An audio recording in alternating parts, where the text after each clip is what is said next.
Okay, at this point in the video, and by the timestamp, we're at 11:35:19. She indicates, "Can you help me, please?" Who do you believe at this point that she's talking to? At first, I had no idea. I didn't see anybody. Okay. Did you become aware that somebody had come out from around the corner? Yes. Okay. Were you able to tell who that was? Not until he came back from the dumpster. Okay. So at this point, she's saying, "Can you help me, please?" and you're not sure what she means. Correct. Help you what? Police morning. I am the police. I know you're not. And that's false identification like that can get you in a lot of trouble with doing so. When he's trapping me in and saying he's a police officer and he's not a police officer. Okay, have you figured out at this point, after she tells you that you could get in trouble, that she's now talking to somebody outside? Yeah, that's when he appeared. Okay. And at this point, there's nothing physical going on, right? Correct. Okay, and again, we're back to not quite cordial, but not super agitated. Would that be accurate? I could tell she's getting a little agitated at this point. Are you getting agitated at this point? No, sir. Yes, I He's am. acting like he's a police officer. And he's not. He has this in a fake ass bag. Kidnapping women. I've already heard about it. And he already is wanted. This cop has been showing the picture. You know that, right? Yeah, all right. Okay, now she's accusing you of kidnapping folks. Did that make you angry? No. What did it make you? I knew I wasn't. I knew my picture wasn't showing because I am a police officer, and I guess I wouldn't be at work that day if my picture was being showed around. So I knew she was. To me, she was making it up. It was Okay, did that bother you? little irritating, but not too bad. Okay.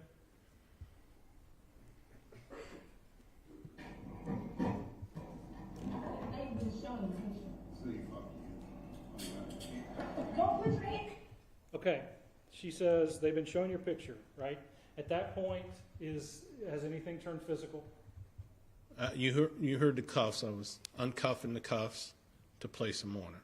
Well, that, if I'm not mistaken, we can go back. That came after you said, "Fuck you, I'm going to have to handcuff you," right? I can't tell. They've been showing the picture. You know that, right? Yeah, all right. They've been showing the picture. See, fuck you. Don't put your hand. Okay, at 11:35:59, where I've stopped it. Do you agree now that you don't hear the handcuffs until after you say, "See, fuck you, I'm going to have to handcuff you"? Right. And what's her response to that? Don't put your hands on me. Is she now agitated? Yes. Hands on me. Don't put your hands on me. Do not put your hands. Would you agree with me at this point she's far more agitated than she has been up to this point in the event? Yes. Do you, at this point in time, when she's screaming, "Don't put your hands on me," do you still believe she's faking not knowing you're a police officer? At this point, I'm not for sure what to think. All I know is she was going to resist. Hands on me. Do not put your hands on me. Don't put your hands on me. Help! Help! She got a knife. Help! Help! Get off of me! It's coming. No! No! Help me! Please open the back door! Help me! Open the back door! At this point, she's screaming help, and now apparently has turned some attention to somebody else. Is that correct? I didn't see anybody else. So that person left? Yes, I Okay. believe he left. And I think you mentioned that that person looked at you, and according to your words, looked like he believed who I was. Is that what your testimony is? Yes. How did that, what was that look like? Like, just like, okay, because I was showing him my ID and he was agreeing to the ID. Okay. And at one point, you mentioned that there's a conversation about, or at least the thought was of calling 911. Why didn't you call 911? I didn't have a chance to call 911. You don't know whether this gentleman believed you were a cop or not, right?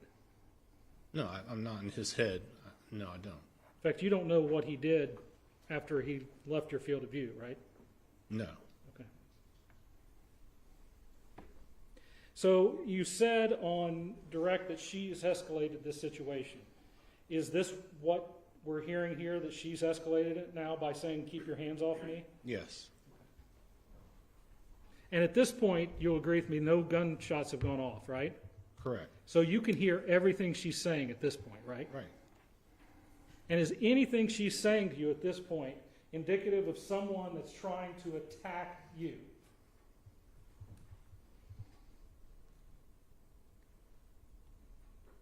At this point, I was just trying to handcuff her. Did she give you any indication at this point through the words you could hear that she was going to attack you? No.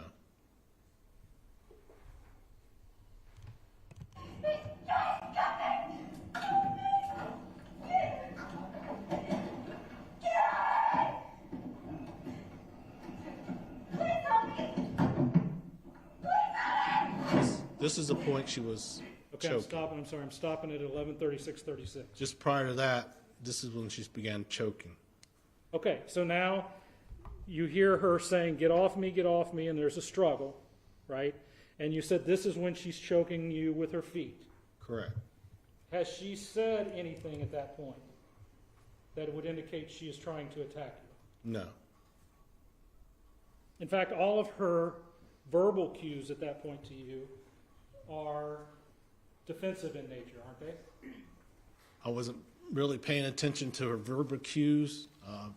Those are actions. Okay.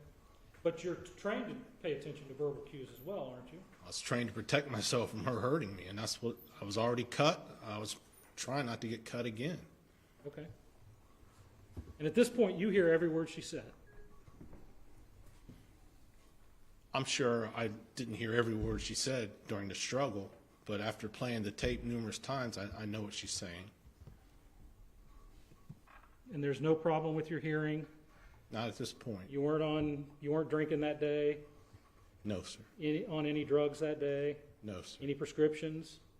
I do take high blood pressure. Okay, but nothing that would affect your ability to see No. or hear? No. Okay, I backed it up a little bit.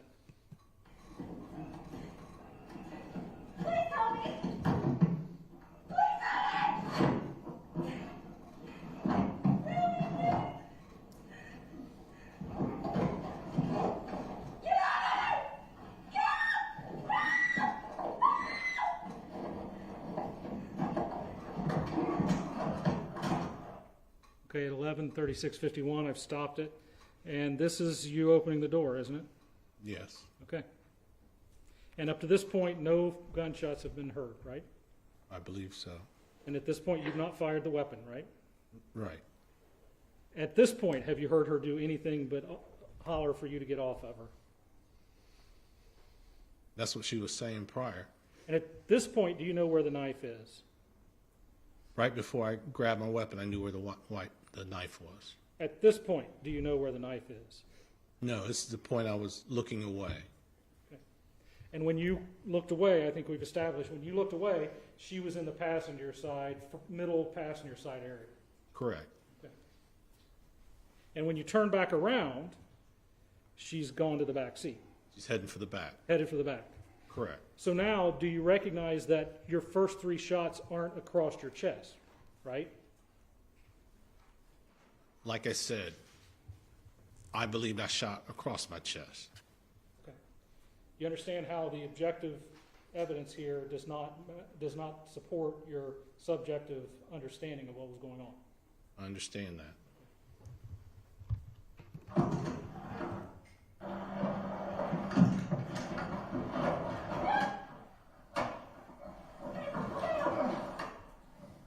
Now we've heard at least a couple gunshots here, right? Correct.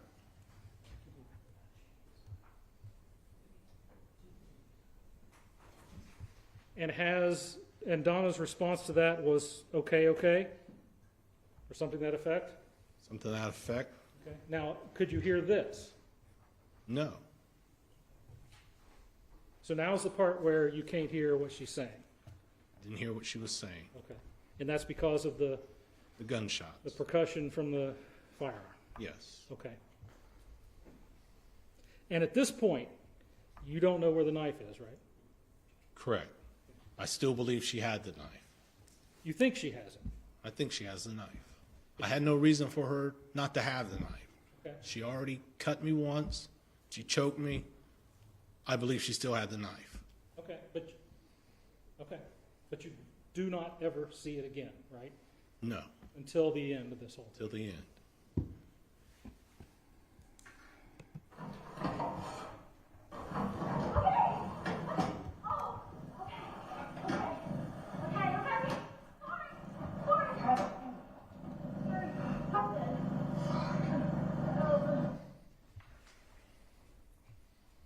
Now, we know, we hear her say, "I'm sorry," after she's shot, right? Right. You hear that? Yes.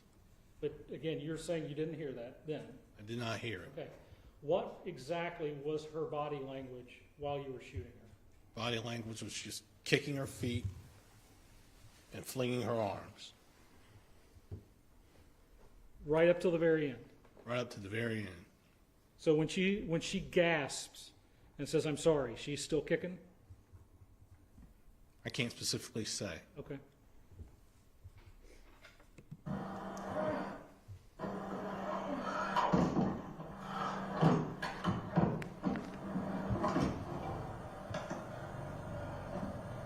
Fucking nightmare. Okay, at this point, you tend to, it looks like you lean back in a little bit. Is that when you see the knife again? Yes. Okay. Is that why you say "fucking nightmare"? Did you No. realize she doesn't have the knife? I was saying fucking nightmare because I was cut and I just shot somebody. It was a nightmare.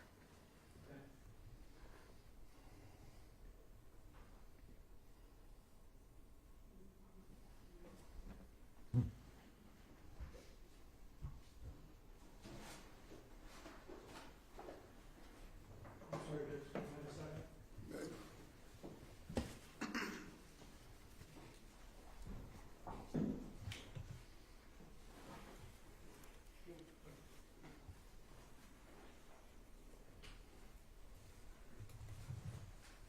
I'm going to show you a picture of her.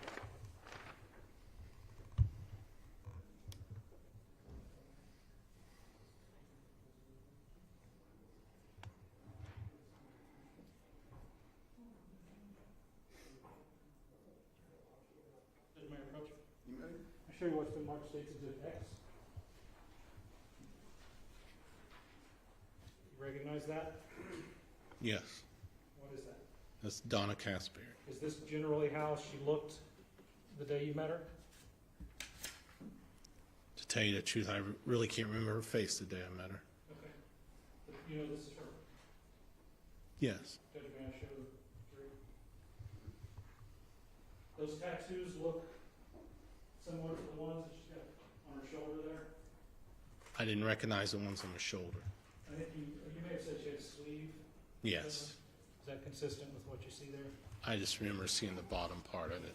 I don't remember seeing way up there.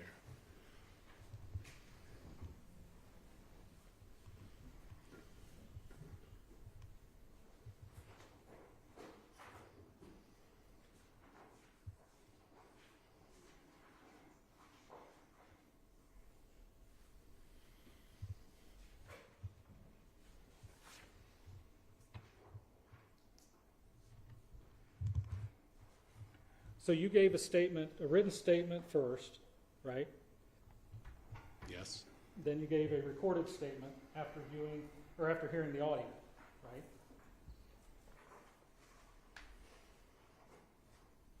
Yes. And then you, if I'm not mistaken, you saw the video without synchronization of the audio, right? Right. I never seen the video till the grand jury. Okay. Okay. So when you said that you had, when your first statement was you'd fired across the front seat, at that point you were not aware that we had evidence that could contradict that, right? No. And when you said that, when you first said that you never opened the door, at that point in time, you didn't have any evidence, you didn't know that we had evidence that could contradict that, right? No, there was no reason for me to lie. I told you what I believed during that day that I was interviewed by the detectives. But when you said that, you didn't know that we were going to have video that showed otherwise, right? No, I did not know.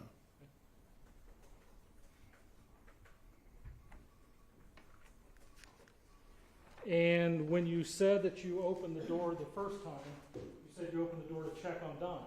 You recall that? Yes.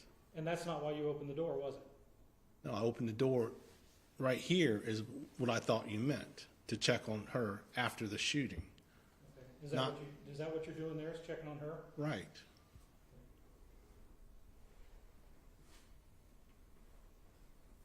When you turned around to unbuckle your belt, get your gun, get your holster, you indicated you were going to shoot as fast as you could, right? Yes. And you knew at that time that the child locks were engaged, right? That didn't cross my mind. But you know they are. The child locks are always on. Okay, so you know she can't get out the back, right? Yeah, but I didn't process that at the time. You know she can't get out the side because you parked right up against the building, right? Right. And you know she can't come through you, right? She could have. Is there any way after you turned to unbuckle your seatbelt and to get your gun, is there any way Donna Castleberry was ever getting out of that car alive at that point? I don't know that. I didn't know that at the time. You hadn't already decided? I decided I was trying to protect myself from her stabbing me again. I didn't know what the outcome was going to be. You decided you were going to shoot as often as you could, right? Or as fast as you could. That was during the first volley of shots. That's when I said I was going to shoot as fast as I could. Okay.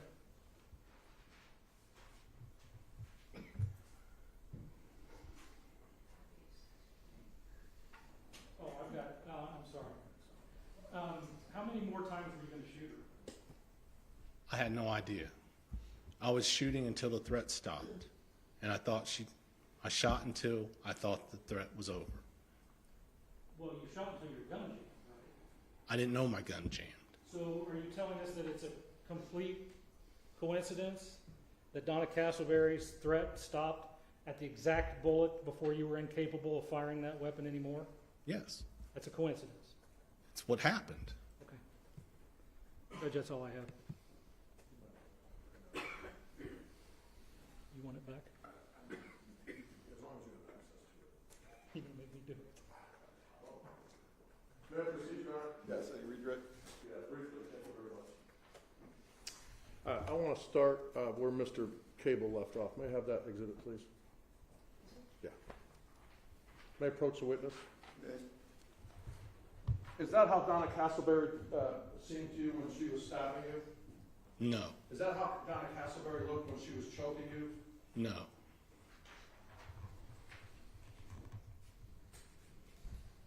I'm going to go back to where Mr. Cable started, okay, and just go over some topics that he went through, okay? Okay. All right. Mr. Cable made a point of you describing it whether something's a slash or a stabbing, correct? Correct. It had you go through different emotions of that, correct? Correct. When you got slashed, were you concerned with how you were going to categorize it or call it? No. What went through your mind when after you realized that you had that wound? I realized I was in trouble and my life was in danger. Did you realize that you had been seriously injured? Yes. Were you trying to protect yourself from getting injured more? Yes. Mr. Cable asked you a series of questions about your experience in the Vice Squad and other things, and whether things were unusual during arrests, right? Right. Was it unusual for someone to stab you when resisting arrest and noncompliance?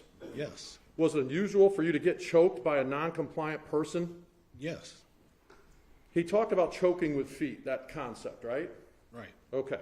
When you felt her foot up against your throat and your head was against the back, right? Right. And she was anchored up against the console opposite, applying pressure, What was your interpretation of what she was doing to you? I believe she was trying to kill me. Did it matter to you if she was using her foot or her hands to choke you? No. Who was the first person you told about being choked?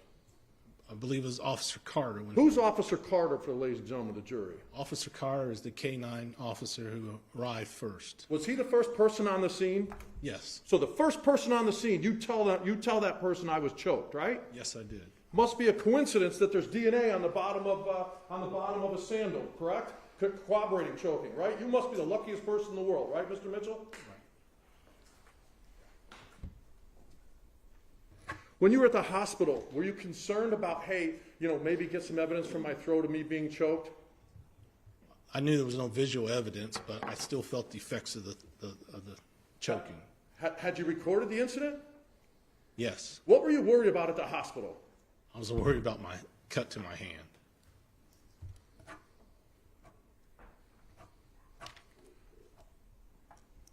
From the time you went to cuff her and she resisted and was non-compliant and escalated everything, were you focused on her words or her actions? Her actions. Why, sir? Actions speak louder than words. I was concerned about every movement she made. Mr. Cable asked you, I lost count after 5 or 6 times, asked you exactly, Mr. Mitchell, what do you exactly remember about the position of her hands and the knife? Why can't you remember exactly what occurred in those details, Mr. Mitchell?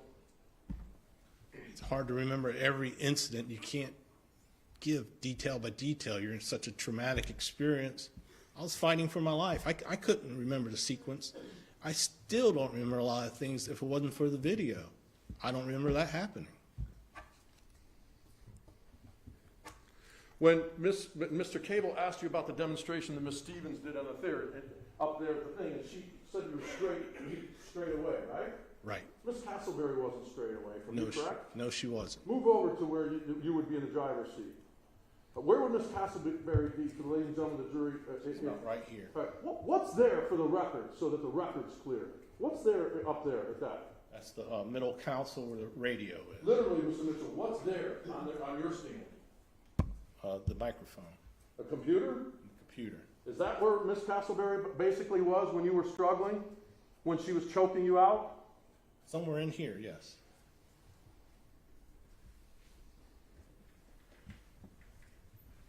Let's talk about the knife. You've seen pictures of it, right? Yes. You felt it, right? Yes. You saw part of it, right? Right. At any time, did you touch the handle? No. Okay. So what type of knife is that, sir? I don't know what they call the name of it. Is it a folding knife or a straight edge? It's a folding knife. Okay. When she got in the car, did you ever see anything with regards to a folding knife? No. At some point, Donna Castleberry had to reach or get the knife from wherever she was hiding it. Right. Okay. At some point, she then had to open up the folding knife, right? Right. Did you see her open up the folding knife? No. Did you see her grab the knife from wherever she was hiding it? No. Had you asked her, did she have any weapons on her? Yes, I did. Did you get a response? No. So at some point, did she hide the knife for you before you got slashed? Yes. Why do you say that? Did you see her slash you? No. Okay. So she was hiding the knife, right? Correct. Okay. And at that point, then Mr. Cable just asked you a series of questions about, were any of her words threatening to you? Did you care if any of her words were threatening to you? No. Why not? Did she already attack you? Yes. But Mr. Cable wants to ask you about her words, whether her words were threatening, correct? When someone slashes you, is that a threat towards you, sir? Yes. Is it a pretend threat? No, it's a real A threat. potential threat? It's a real threat. Actual threat? Actual threat. Mr. Cable talked about space, and he talked about confines of where you were sitting space versus where Ms. Castleberry was sitting space, correct? Correct. Okay. Now, in the space, based on the law, is there anything that you've done in your 30 years or any of the arrests you made where you're not to go into someone else's space in order to effectuate a lawful arrest? No. Is there anything based on your training and experience where, hey, I can't creep into that person's space or invade their space with a lawful arrest. No. Did any of that go into your mind at any time during that situation? No. Did you have the lawful right to arrest her and use force to use that to make that arrest? Yes, I did. At all times, based on what you remember, either she was next to you, in front of you, in contact with you, to the side of you, or behind of you. Correct? Correct. Was she ever out of an arm's length of you? Never. Were you ever out of an arm's length from her based on what you remember? No. The phone call. He said, well, you didn't call, right? You didn't call, right? Correct. Okay. And that was Mr. Cable's questions about whether or not she believed that you were a police officer. Had you called, maybe she would have believed, right?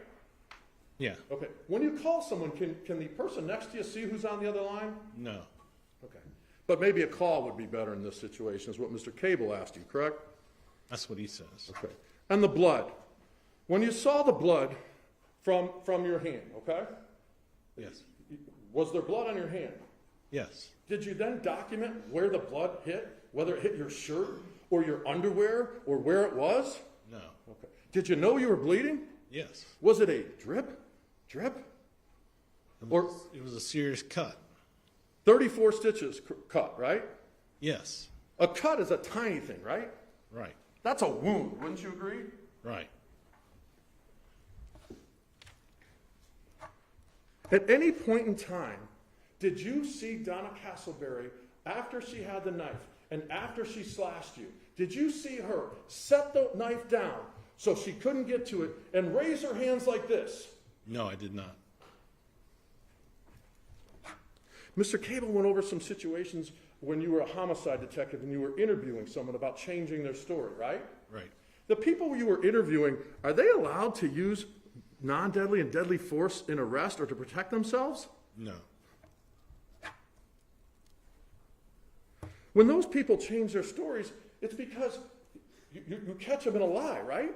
Correct. Were you lying when you gave your written statement? No, I was not. Were you lying when you gave your voluntary statement to the detectives? No, I was not. Were you lying when you testified at the grand jury? No, I was not. Now, have you ever switched your story? Never changed my story. Not a story. Was it your belief It's my belief of what happened? of what happened.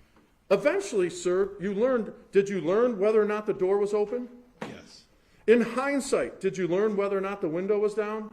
Yes. In hindsight, did you learn whether or not she threw the handcuffs or not? Yes. In hindsight, did you learn whether or not part of your body was outside the car? Yes. Correct? Those are all things that you learn in hindsight, correct? Correct.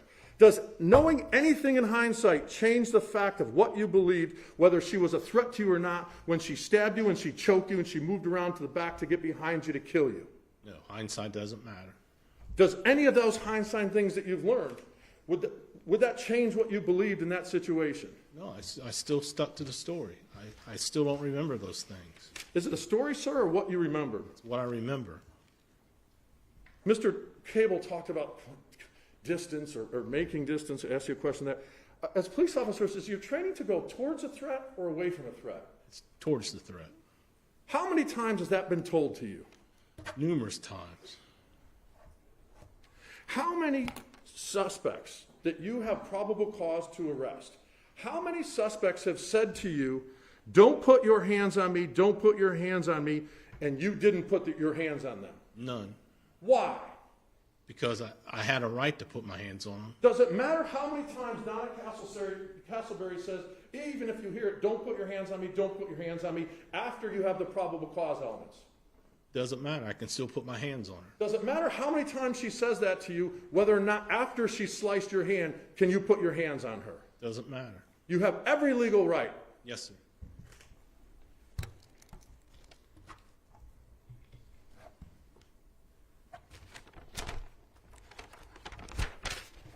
Mr. Cable asked you about whether or not, when you saw the video or anything like that. Does it matter to you when you saw the video or anything?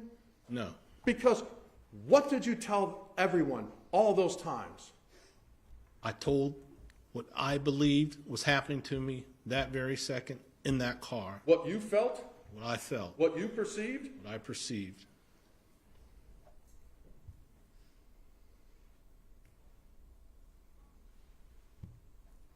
How did you feel when you realized there was a recording of the situation? I was glad there was a recording, and I remember advising Officer Carter, I hope the recorder worked. You told that to Officer Carter? Yes. At the scene, the first responder, was he the first person to get there? Yes.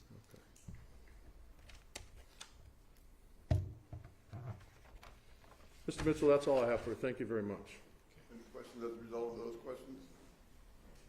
But you didn't know about the video at that point, right? I didn't know about the video. And did you believe you had the legal right to kill her from the minute you were cut till the end? I did have the legal right to kill her from the very beginning, or shoot at her, but I was trying to prevent that. That was the whole point of the struggle. I didn't want to shoot her. Even when she had her foot on my neck, I remember telling myself, I don't want to shoot anybody, but that's the only thing I could think of to get out of the situation. Was there anything she could have done to get out of that car without you shooting? Objection, Your Honor. Not out of the cross or redirect. I was staying, we've already gone over. Inquired. I don't know. All right, ladies and gentlemen, we're going to take a break for about 15 minutes. Do not discuss this case among yourselves. Do not permit anyone to discuss it with you or in your presence. It is your duty not to form or express an opinion on the case until it is finally submitted to you. All right.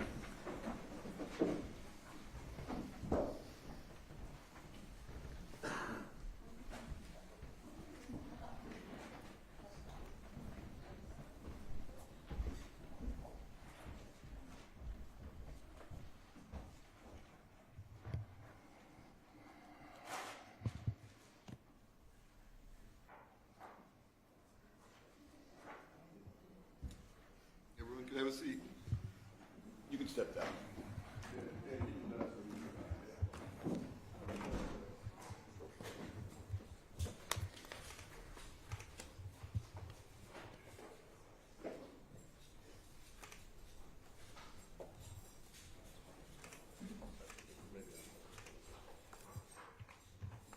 Think you're done with this now? Are we gonna get your witness in for the this afternoon? I think he's out there. I gave them a, okay. Get set up if you need to get set up.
for the cross and redirect. What? Oh, well, it's okay. I didn't know it was going to be done, and we're only on break for 15 minutes, so I can't.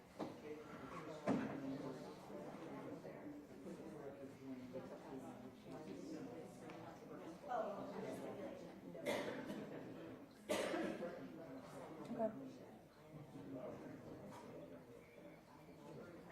Yes. I'll update for web. Yep. Bye.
Do we need to put anything else on the record prior to bringing in jury?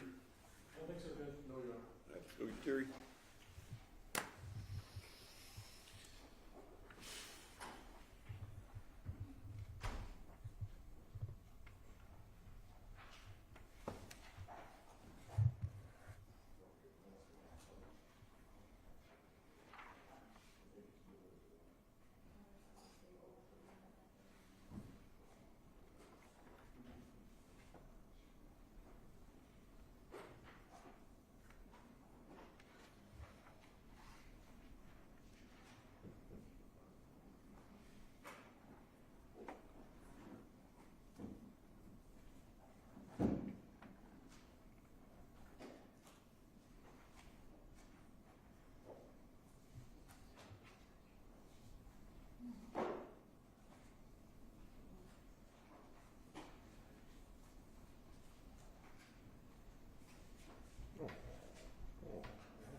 a seat.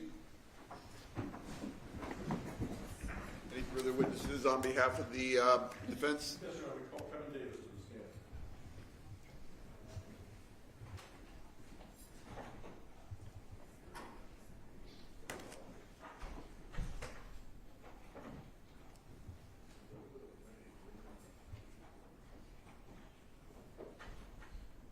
Around the back there and around the witness stand. You can just come on through here. There's a little maze around here.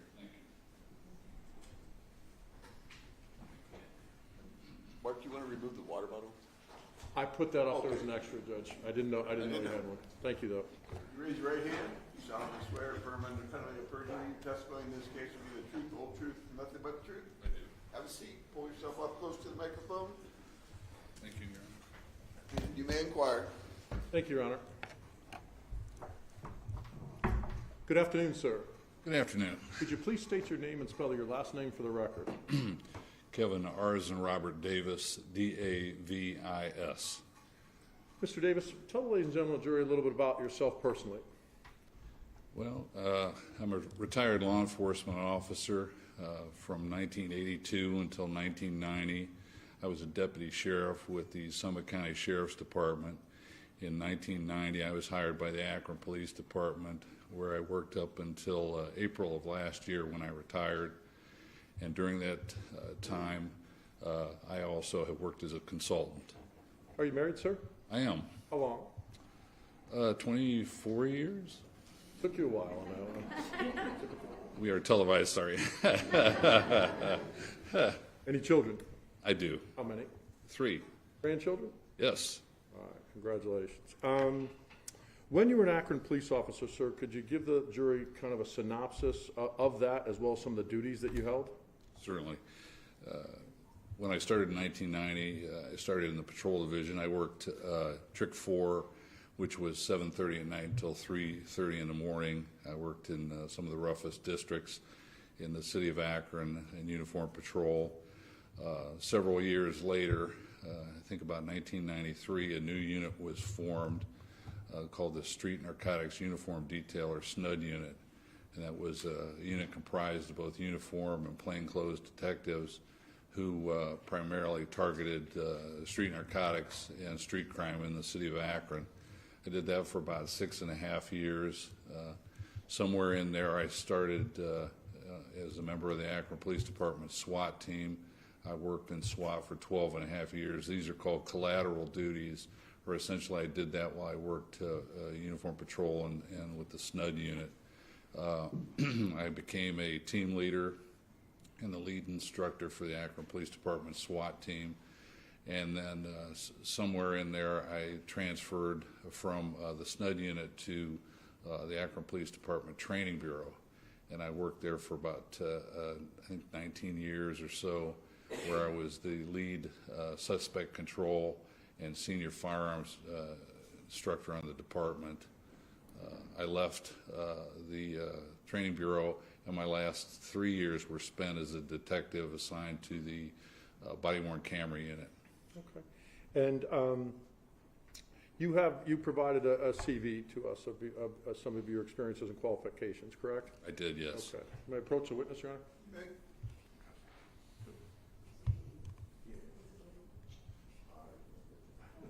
I'm handing you with some marks for identification purposes. It's Defense Exhibit 19. If you could take a look at that and then tell the ladies and gentlemen of the jury what that is.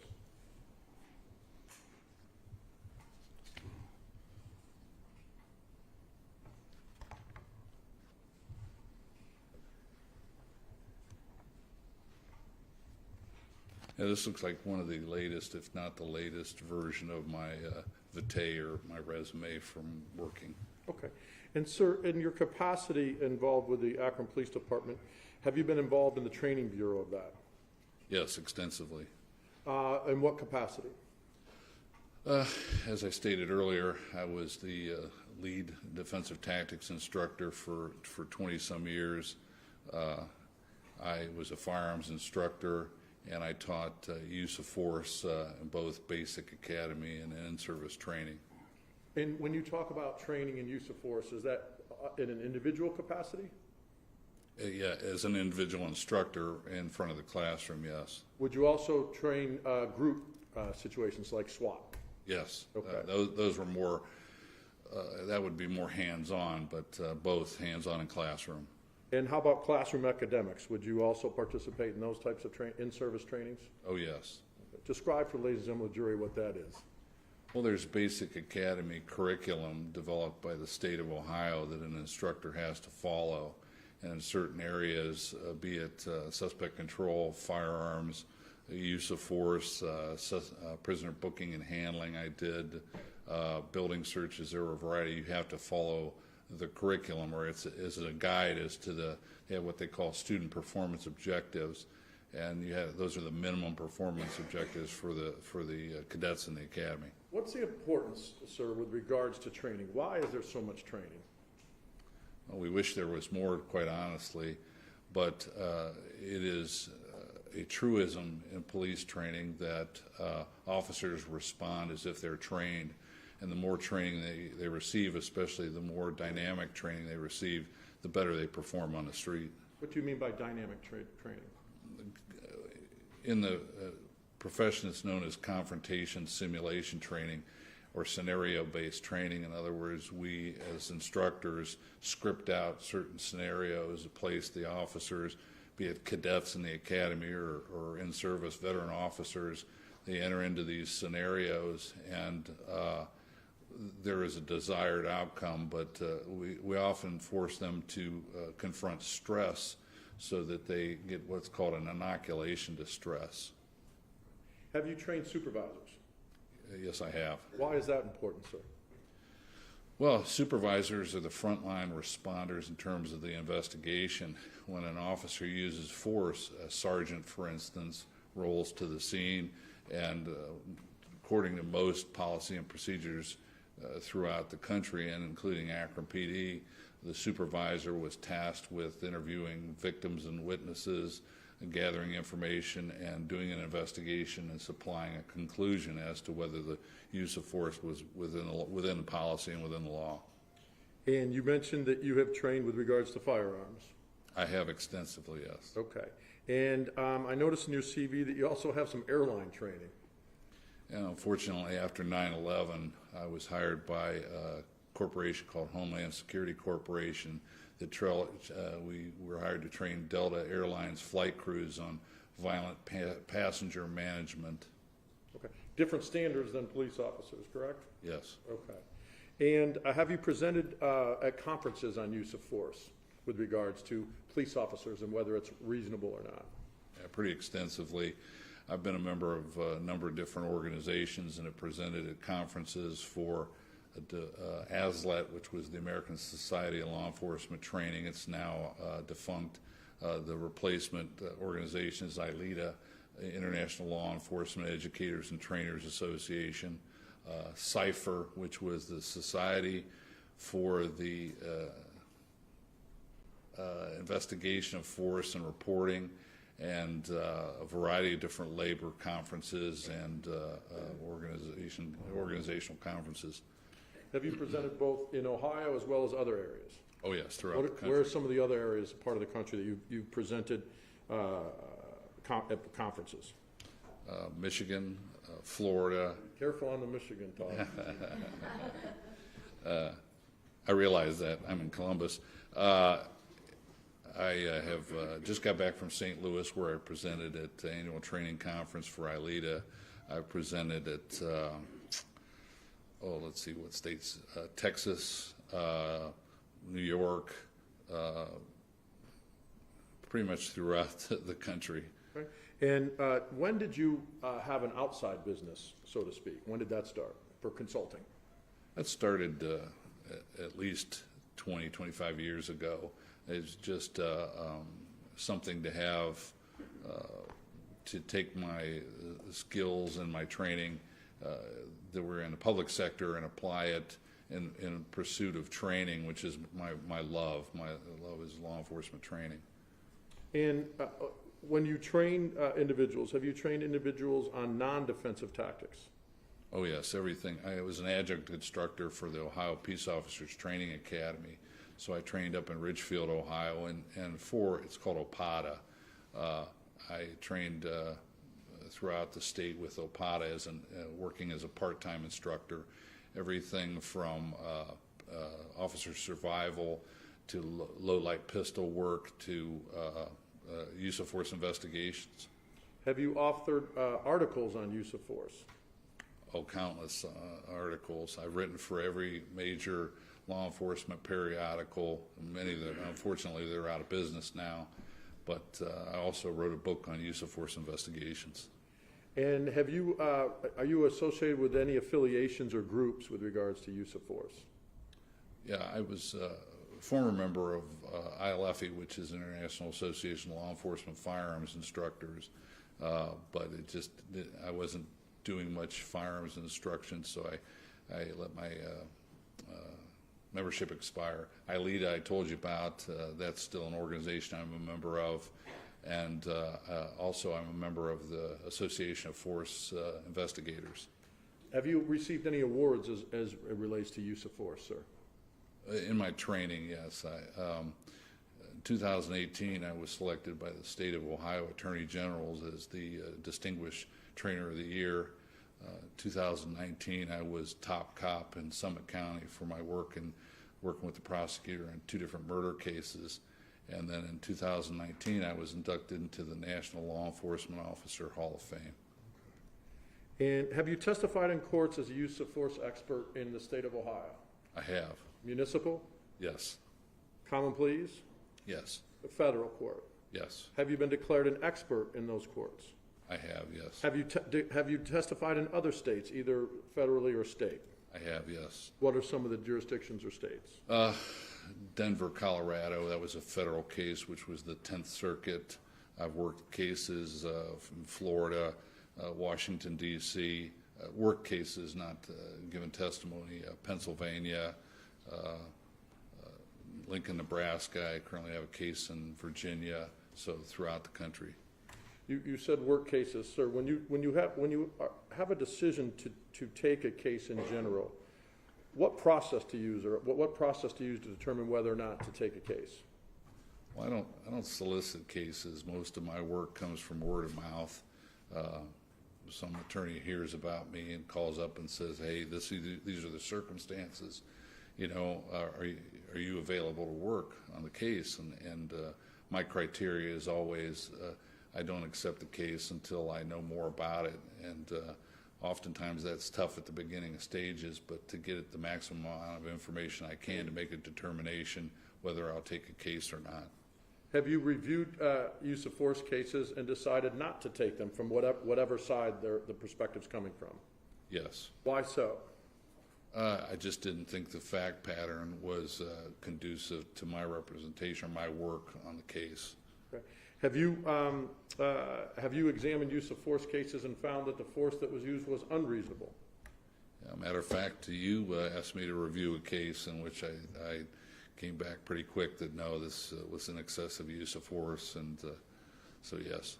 So just because you work on a case doesn't mean you formulated an opinion or a view at that point in time? No. Okay. Do you charge a fee to review a case? Yes, there's a retainer fee. And what is that retainer fee? It's $3,500. Okay. Now, does that retainer fee come with it an opinion attached to it? No, it does not. No, it does not. Just there is so much involved in reviewing a case, and now you have a large. Nowadays, you have a large video component to each case. So there's video work to be done, investigative reports to go through, comb through, witness statements, audio tapes. It's quite extensive. Have you worked on cases or have you testified in cases on behalf of police officers in use of force? Yes. Have you worked on cases administratively, civilly, or criminal with regards to actions when you were against the police officer's use of force? Yes. Okay. And in our process, when did I first reach out to you? I think it was on or about May 13th of 2019. Okay. And you had no material, correct? I'm sorry? You had no material. No. Had we ever worked with each other before? We had come into contact with one another, but in another case that I worked for another attorney, but no, we had never worked with each other. Okay. And when I asked you, you asked me to eventually get you the material, correct? Correct. Once I received it, how was that process getting it to you? It's most cases, you don't get it in one lump amount, one drive. In this case, it was over a prolonged period of time, and I would see things and say, hey, I don't think I got this report, and would dribble in. Eventually, after you believed you had all the relevant information, did you then make me aware of your potential position? I did, yes. Okay. What did I ask you to do in exchange for that? Did I ask you to prepare a report? Oh, yes. Yeah, I was then, I gave my oral opinion of what the case was, and then I was asked to develop a written report. Okay. And do you charge a fee to testify at court? I do, yes. And what is that fee? $2,500. Okay. May approach the witness. Did you prepare a report in this case? I did, yes. Okay. May approach the witness, Your Honor. I'm handing you what's been marked for identification purposes, Defendant's Exhibit 20.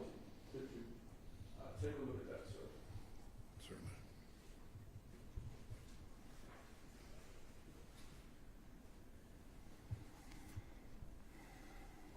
I am a grandfather.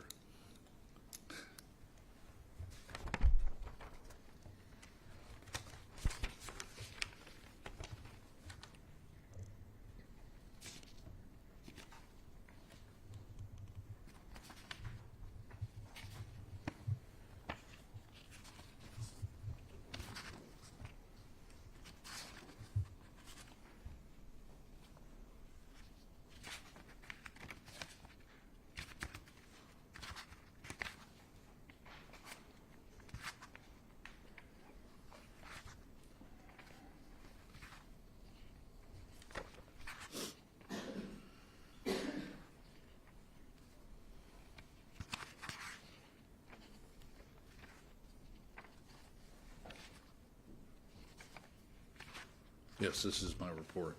Okay. And that appears to be a fair and accurate copy, correct? Correct. Okay.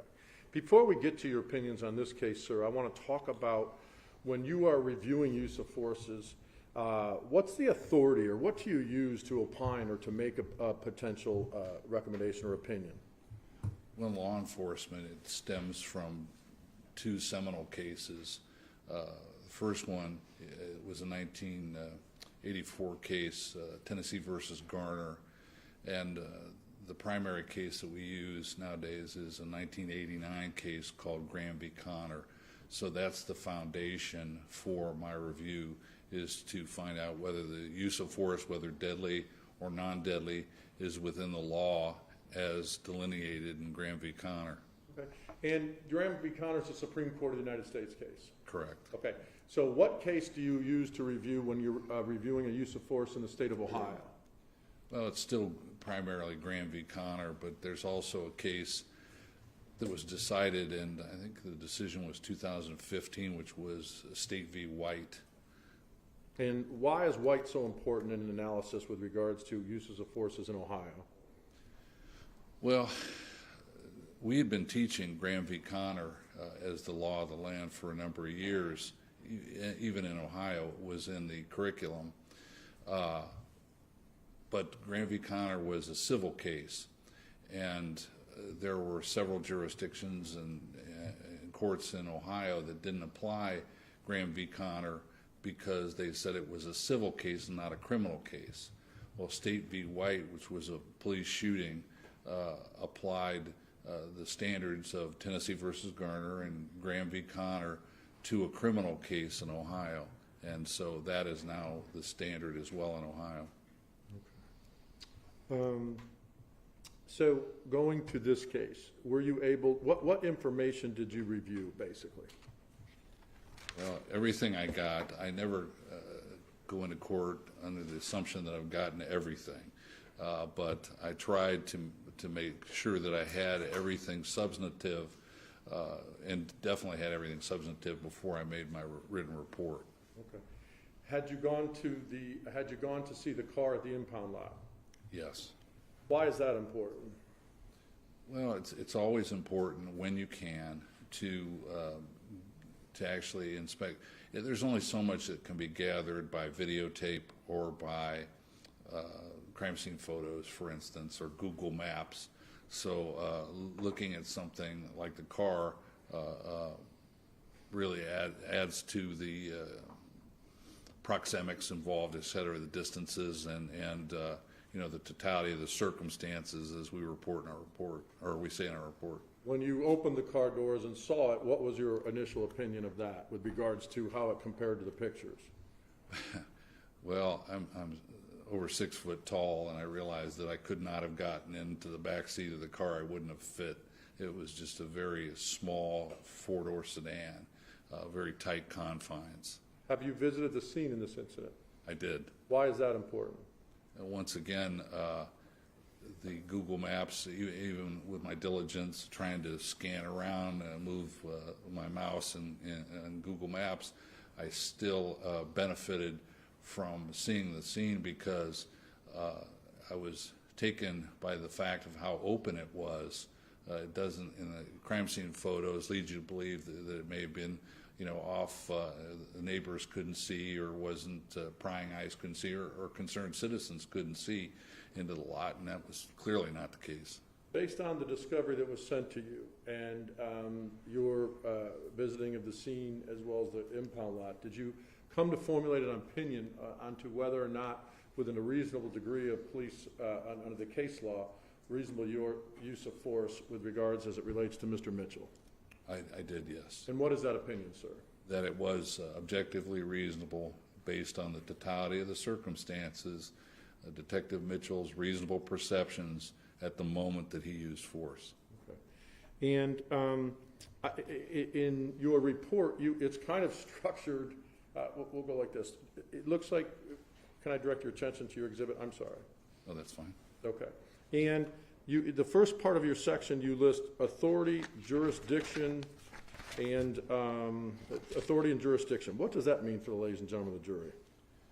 Well, these are the legal foundations in order for a police officer to, this is a police case, Graham v. Connor, and we're talking about a police officer using force, so they have to have legal authority. They have to be a certified law enforcement officer in the state where they're working, in this case, state of Ohio.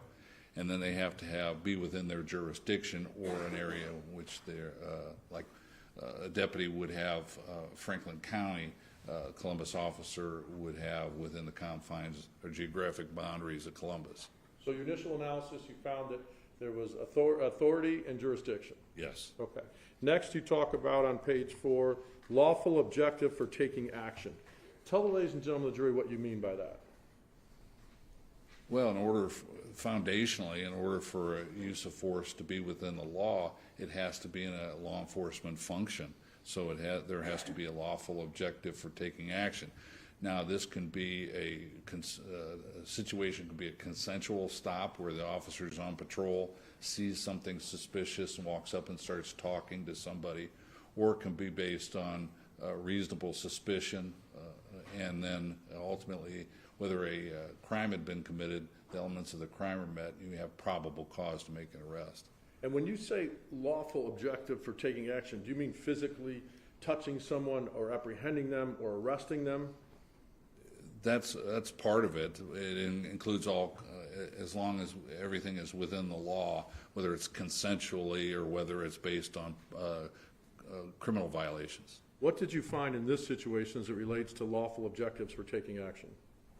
Well, I found that, first of all, Donna Castleberry's activities, if they were observed by a uniformed officer in a patrol car, they would have had reasonable suspicion to approach her based on her conduct on the street. So that was clear that based on her contact with a pickup truck driver and a high crime area of high prostitution, this is called reasonable suspicion to believe that a crime had been, is being, or about to be committed.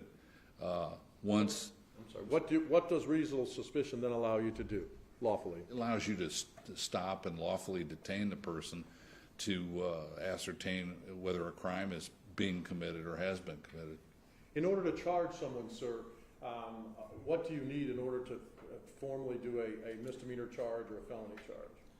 You have to have probable cause based on the elements of the crime. So probable cause is slightly higher than suspicion. Yes, more than. And what led you to believe that there was probable cause in this situation for Andy Mitchell to cite or arrest Donna Castleberry?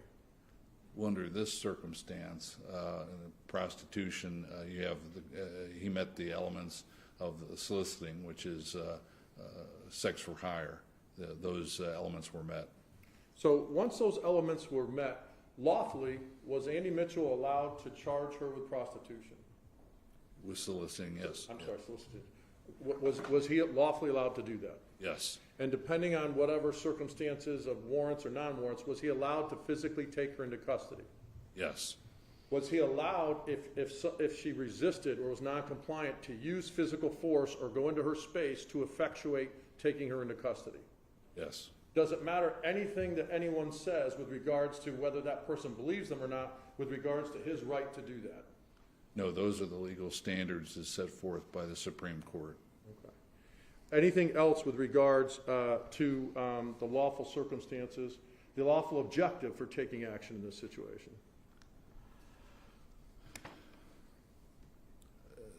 Part of this is just to talk about the tactics involved in these types of activities. Although I never worked prostitution details in terms of undercover, I did work undercover purchasing crack cocaine and a variety of different illegal drugs. And oftentimes these tactics or these assignments mean that the officer does not want to come across, obviously, as a plainclothes police officer, whether it's through their attire, whether it's through anything that they carry.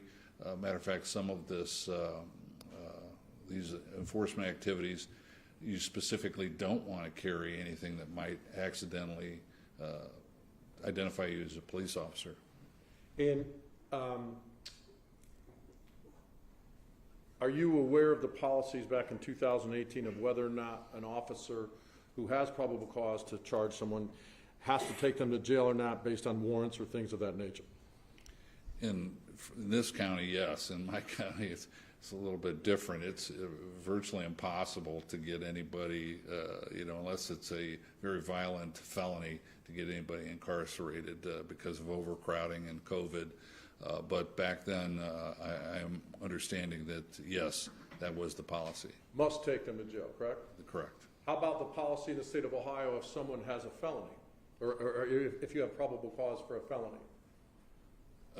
Although in my career I've seen circumstances where, say, a person is wounded or in the hospital, they may not elect to arrest them at the time and rather have them get their treatment. Once they get out of treatment or get out of the hospital, then they'll arrest them. But almost all violent felonies are taken directly to jail. Mr. Davis, the next part of your report talks about circumstances tense, uncertain, and rapidly evolving. Why do you include that type of analysis at this point? Well, that's directly from Graham. What I try to do in my analysis is, because the standard that we're talking about is Graham v. Connor, is to examine the primary areas of that case and go into more detail in my opinion. Okay. And what did you find with regards to those circumstances, tense, uncertain, rapidly evolving? Did those factors play a part in your opinion based on the evidence here? Not to begin with.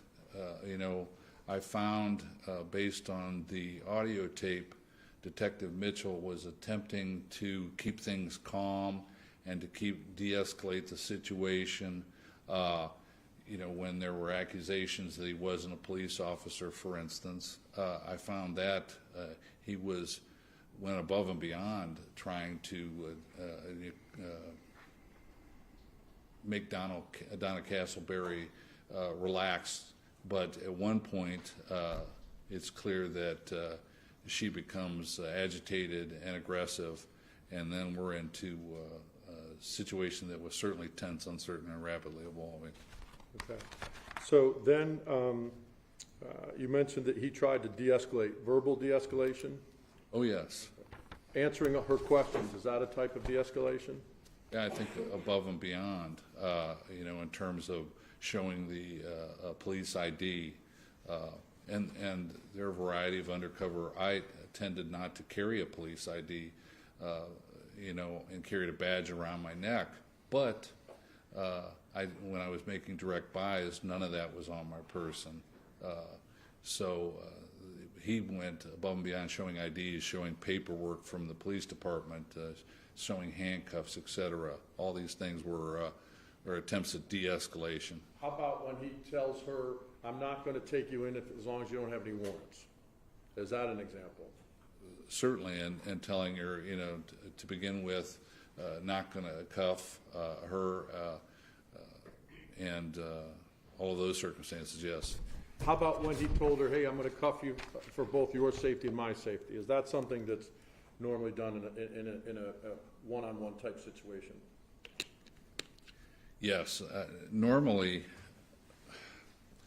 officers handcuff behind the back for their own safety and for the safety of the prisoner as well. This is tough in this type of situation because you have the young woman who's in the front seat of the car to handcuff behind her back. Especially you need there's different types of people that you handcuff. And you have people that cooperate with you, and then people that will, if they turn into no people in terms of attack or resistance. Oftentimes, they, in the application of the first handcuff especially, we say that in police training is the on switch. Officers have to be ready for resistance once the first handcuff is applied. Okay.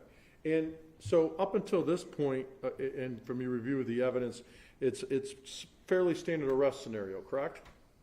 Yes, I would imagine that vice detectives throughout Columbus at the time made hundreds of these types of arrests. And there is one on tape of Donna Castleberry. And in fact, in a situation with regards to people resisting, that's not uncommon, correct? No, unfortunately, it depends on the mindset of the person that's being arrested and their level of whether they're under the influence and a variety of different circumstances. So in this situation, once she brought the knife into the equation, how did you view that, Mr. Davis? We're no longer talking about a misdemeanor arrest for soliciting. We're talking about the felonious assault of a police officer. And, I've responded to, unfortunately, countless stabbings, slashings, and can only tell you that edged weapons, regardless of the form they come in, are instruments of death or serious bodily harm. Did that create a deadly set of circumstances? Oh, yes. Why so? Well, first of all, Donna Castleberry does not have the right to resist arrest. This was a lawful arrest made under probable cause, and she does not have the right to resist arrest. If she was questioning the identity of the detective at that time, that could have been resolved later, in court or at the station or what have you, or when backup got there. Once she cut him, it, especially on his gun hand, seriously diminished his ability to protect himself. Blood can be very slick and makes grabbing and holding tough on people and other circumstances. After you've already been the recipient of a felonious assault, what training do you do in those types of situations? What is a reasonable officer supposed to potentially anticipate or do in that situation? Well, one of the problems is proxemics. When you're that close to a knife and somebody has already cut you, if you were to make a motion to go for your gun at that point, in this case the gun was located at the side of the driver's seat, then you would have to divert your attention from your attacker to get the gun, which would only open you up to more attack. So grabbing and holding is certainly a tactic to keep her from further felonious assault, for further attack or slashes against you. The problem with a knife is that it takes no skill. What do you mean by that? Well, when we've seen this, whether it was minors, I've seen minors, small diminutive people stab someone. All you have to take is the sharpened edge or point and stab, slash, hack, chop, and you've inflicted a mortal wound. So it takes no skill for someone, whatever their size is, to use a knife to kill somebody or hurt, seriously injure. No, not at all. There's training for firearms, right? In general, people are trained on the care and use and potentially how to use a firearm. We hope, right? We hope, yes. You talked about her size at the time, 5'4", 115. Why did you mention that with regards to her use of the knife? Well, once again, it's because regardless of the size of the person, if they have a deadly weapon, even with an officer in the close confines of a vehicle, and this was a smaller four-door sedan, that everywhere she was in that vehicle, she posed a threat because she was within an arm's reach and extension anywhere she was of attacking the detective. I'm sorry. Why does the case law and Graham v. Connor, State v. Ohio, consider those types of things, Mr. Davis? Why do they? Yes. Well, because they're very, Graham v. Connor and other case laws such as White requires the trier of fact or the investigators to put themselves in the shoes of the officer at the moment that they're facing a threat like a suspect with a knife within the confines of a vehicle. That's how we look at these things. You use terms in your report after that about whether a person is still ambulatory after even receiving a lethal shot. Tell the ladies and gentlemen of the jury what you mean by that term. This actually comes from some research done by the prosecutions, one of the prosecution's expert, Uri Patrick. It's called The Myth of the One-Shot Stop. And what that basically says is, first of all, it's not like TV that detectives or officers can shoot the knife out of the hand. It doesn't work like that. Accuracy in even some of the best agencies is only about 50%. On average, hit rates or the rounds, the bullets that strike their intended target are only about 25%. The other 75% miss. So of those that hit, majority of people that are shot with small caliber weapons survive, and especially if they can get to a trauma center because the advancements in medicine. But those people that die, majority die from what's called exsanguination or blood loss, and that takes time. So even if we hit somebody in a major organ like the heart, and specifically the heart, they have enough oxygenated blood in their body to stay upright and mobile. And Mr. Patrick refers to this in his book as well, In Defense of Self and Others. And the concept is called ambulation after death. And what's dangerous for officers about this is even though they've shot somebody and delivered a mortal wound, that the person can stay in the fight and a deadly threat for 10, 14 seconds or more. And in this situation, we don't know the order of the shots, correct? I'm sorry. In this situation, specifically with regards to Mr. Mitchell, we have no idea which one of the six is the mortal wound, so to speak. No. Okay. Don't know if the shot number 1 or shot number 6. Correct. Okay. And that's where the phrase that they can still run a city block after receiving a mortal wound comes from. Or still kill a police officer. Now, you mentioned, now again, that's a single shot. You mentioned something there that I want to follow up on, that officers, are they trained to fire at the weapon or the hand that's holding the weapon? No, even when they try, they miss. It's just not possible under those types of circumstances. So the way officers are trained is to hit center of mass. And what we mean by that is to try to aim for the largest portion of the person they have available to them.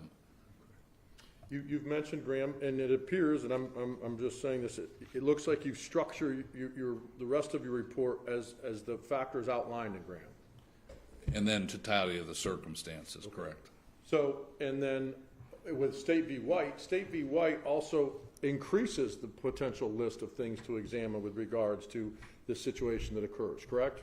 Correct. White case talks about the lighting involved, the size of the suspect, whether the person's under the influence of narcotics or drugs, and the number of people involved, in addition to other areas. And when we talk about these factors that you base your analysis on, that's not an exhaustive list, correct? No, that's just, when we talk about it, there's totality of the circumstances oftentimes referred, which means a broader totality, more than just those Graham factors. Okay. So the first factor you list, severity of the crime at issue. Tell the ladies and gentlemen of the jury your beliefs on that. Well, once again, this was not just a soliciting crime. Once Donna Castleberry opened her knife and slashed Detective Mitchell, it was now a felonious assault on a police officer. And in Ohio, that's a first-degree felony. And second factor, whether the person posed an immediate threat to the officer or other officers. What's your opinion on this situation, on that? In Ohio, immediate and imminent are used interchangeably, but we're beyond that point. By the time Detective Mitchell knew she had a knife, he had been cut. This was an attack in progress. This was not, it was not developing. It was ongoing. It's ongoing. What facts did you review that would lead potentially a reasonable officer to believe that the threat was continued? Detective Mitchell says, in whether it's his recorded tape with Sergeant Pilla, I believe, Pilla, his grand jury testimony as well as his written report, all say that he knew that she had the knife at the time that she went into the back seat, but after that didn't know. Why is that relevant here, Mr. Davis? Because he'd been cut off with the knife already. He had to. He was right and reasonable to conclude that Donna Castleberry was a continuing threat the entire time that she was in the passenger compartment. Why doesn't it matter if he doesn't have another slash, an open wound, or maybe he has a small nick, or he has a defensive wound on his left hand? Why doesn't that matter whether or not a reasonable officer would believe that he may still be getting under attack or under a threat? I'm sorry, can you rephrase? Yeah, it's a bad question. How do you look at the fact that the only severe injury that my client received was the wound there? Does it matter that he doesn't have any other severe wounds on him with regards to how he perceived the threat? No, for the bulk of the encounter, or for a large bulk of the encounter, he was holding her arms, so that he was preventing her from stabbing or slashing him again. And we don't know what happened in the vehicle. We don't know at what point she dropped or lost the knife or threw the knife. We don't know. But we do know that she presented a threat based on what she had already done throughout the encounter. Based on her actions? Based on her actions. How does the choking aspect come into this aspect of immediate threat or a continuing threat? Well, Detective Mitchell is in the position where he can't let go of her hands or her arms for fear of sustaining another serious wound, so he holds on to the arms, and at that point, it's my understanding she maneuvers her back to the dash and places her foot up against his throat. And this complicates things substantially, because now you have somebody that's already been cut, that is bleeding, whose hands are slick with blood, facing a person that has already seriously wounded him, and now she's pressing her foot against the side of his throat and from what he said in his statements, was beginning to lose consciousness. So how about if someone in general, sir, if Ms. Castleberry, once Mr. Mitchell releases the hands and goes for his weapon, where is his attention diverted to? Well, contrary to popular belief, we don't multitask well. We focus on one thing at a time. And in this circumstance, letting go, it's a decision that I have to do something. I'm losing consciousness here. So he lets go and goes for his gun. His attention then would be on accessing his firearm from beside the door, withdrawing it from the holster, and then being able to fire. Is it reasonable if when he turns back to at that point to fire, is that reasonable based on the totality of the situations and the evidence that you've seen at that thus far? Oh, certainly based on the circumstances as created by Ms. Castleberry in the car. Okay. So now, once he turns to look and she's next to him, is she still a threat? Oh, yes. Why so? Well, he's already been cut. He doesn't know. At that point, I think when she's clambering over the seats, he does say that he saw the knife at that point. So during that period, she's clearly a deadly threat. Okay. What does the law say about your analysis or any expert's analysis if whether or not the individual knows the person has the weapon or doesn't know the person has the weapon? It has to be reasonable belief. In other words, his perceptions are what matter, not in fact what's the case. For instance, an officer shoots somebody with a shiny metal comb, believing that it's a knife. Well, his perceptions at the moment that he used force are what matter, not the actual fact that it was a shiny comb.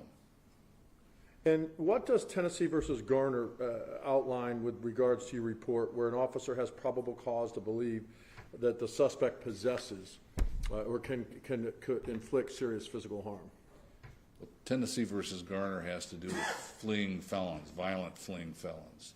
And first of all, if you have a suspect who has attempted to use deadly force against the officer or others, and he is aware of that, then he has probable cause to take that person into custody under Tennessee versus Garner based on, or if he gives some type of warning, if feasible.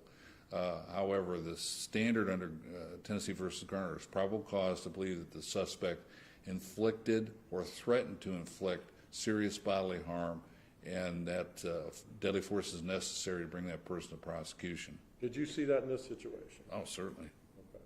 Okay. And the next part of your report talks about another Graham factor, whether the suspect actively resisted arrest or attempted to evade arrest by flight. Please walk the through, ladies and gentlemen, your analysis there. I'm sorry, I'm on page 14. Okay.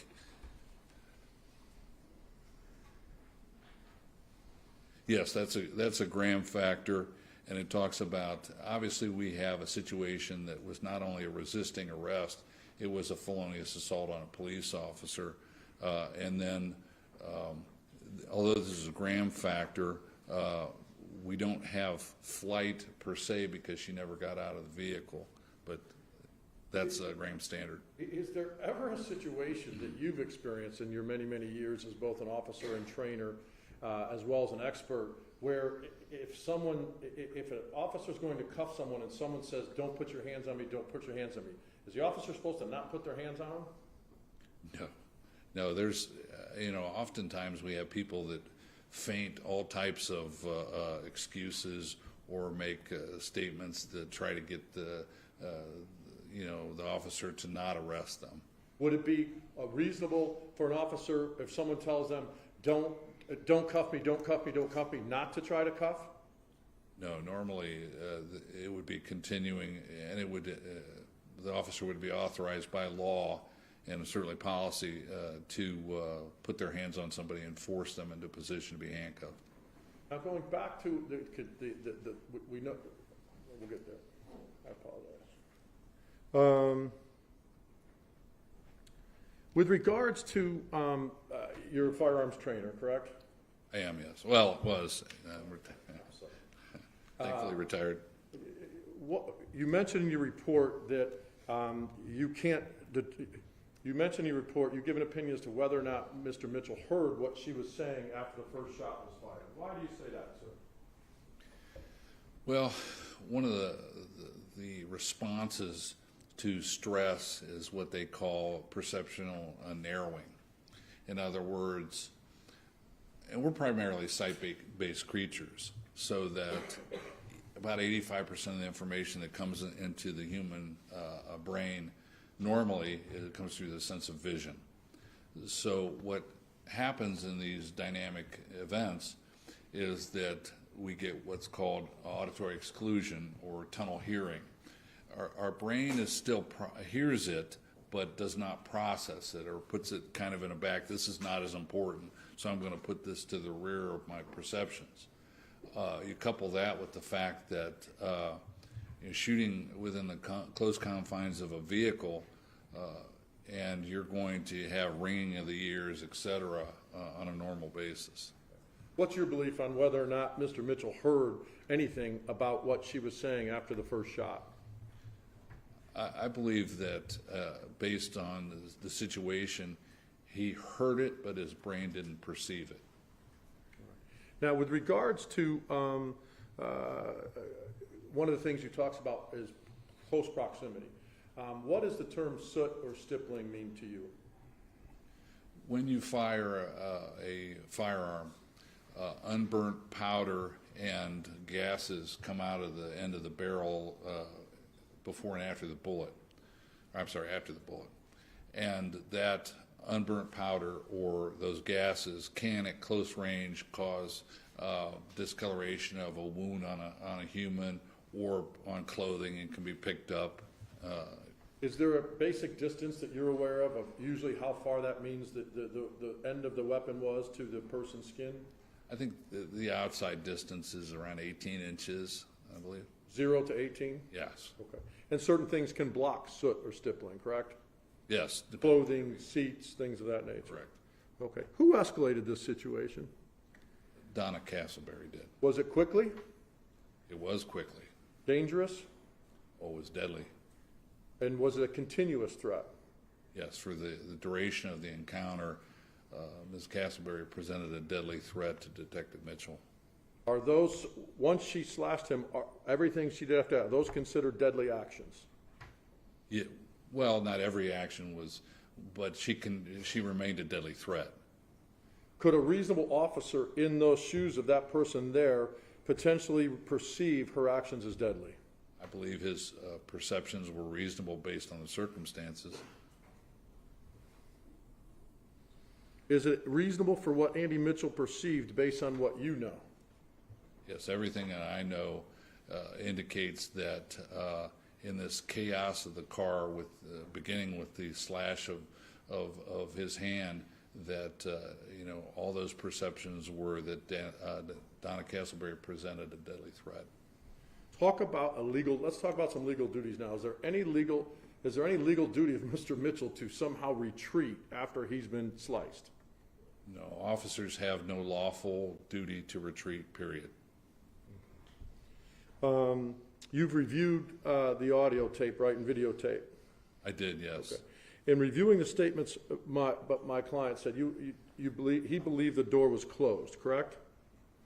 The vehicle door, yes. Yes. During the incident, he believed he was firing while the door was closed, correct? Yes. How would that affect a tactical retreat? Well, first of all, he doesn't have to make a tactical retreat. That's based on his decisions at the moment. So there was no responsibility or lawful responsibility for him to retreat. Whether the door was open or he knew it or not, it doesn't diminish the threat that Ms. Castleberry presented to him in the car. Okay. The next factor you outlined was the use of force in general on page 15, okay? And I think you start off with, I'm going to try to find it, I'm sorry. You first start off with what is a threat? What is your definition of a threat, or what's the definition that you use when reviewing these cases? Well, these quotations on 15 and 16 up until page 17 are quotes from an article from the FBI bulletin written by I believe he's now retired Special Agent Tom Petrowski, and he was an attorney. And so I quote, his statement, as does Mr. Patrick in his book. And he defines a threat is the capability to do harm joined by hostile intent. So you have to have both of those, right? Yes, and he talks about those. And did you find both of those here? Well, certainly. Okay. What other, it's my understanding as well that the FBI categorizes threats in 4 categories, right? That's correct. Would you go over According those to 4 Mr. Petrowski. categories? According to Mr. Petrowski's article. I apologize. Would you go over those 4 categories for the ladies and gentlemen of the jury? Well, the 4 examples of a deadly threat are as follows. Number 1, the subject possesses a weapon or is attempting to gain access to a weapon under circumstances indicating an intention to use against the agent or others. That's number 1. So has a weapon or is attempting to access a weapon. Number 2. We have that here, correct? Oh, certainly, yes. Is it not attempting to access, has the weapon, yes. Number 2. Number 2, the subject is armed and running to gain the tactical advantage of cover. The third one?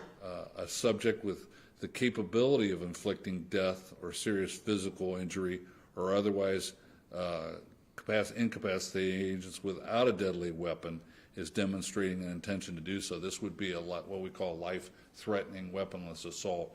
The officer's down and the suspect is stomping them in the head or something like that. And the fourth one? The subject is attempting to escape the vicinity of a violent confrontation which he or she inflicted or attempted the infliction of death or serious physical injury. So when you're reviewing a use of force, it sounds like your first step in this component is whether or not there was a threat. Yes. Was that a simple or difficult decision for you or conclusion for you in this case? No, it was very simple. She had a knife. She cut the detective.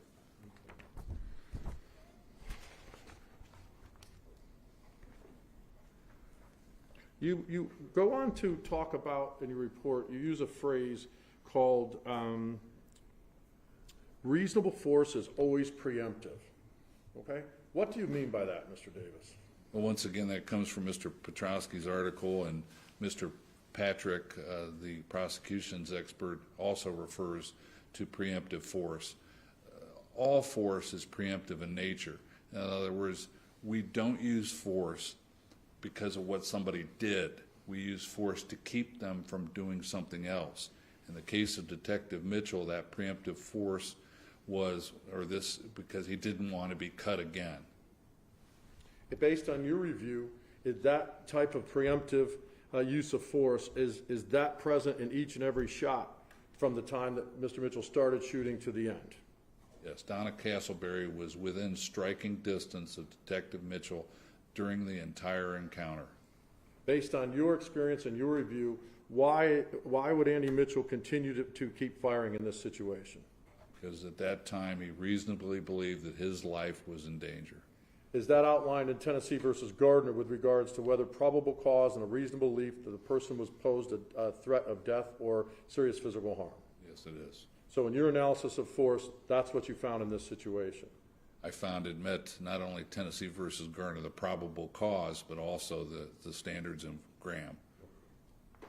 You also analyzed Donna Castleberry and threat assessment, correct?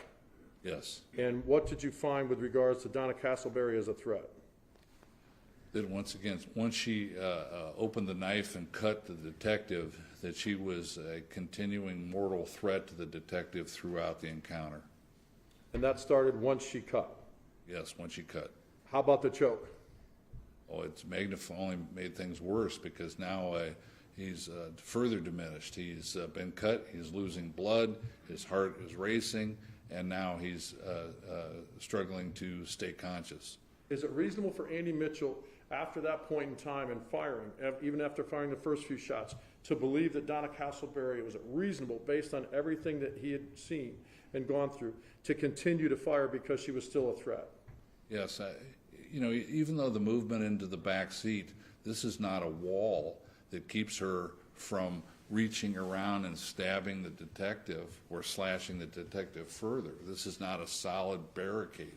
This is just, up to about shoulder height. And once she gets behind Detective Mitchell, that's even more dangerous situation.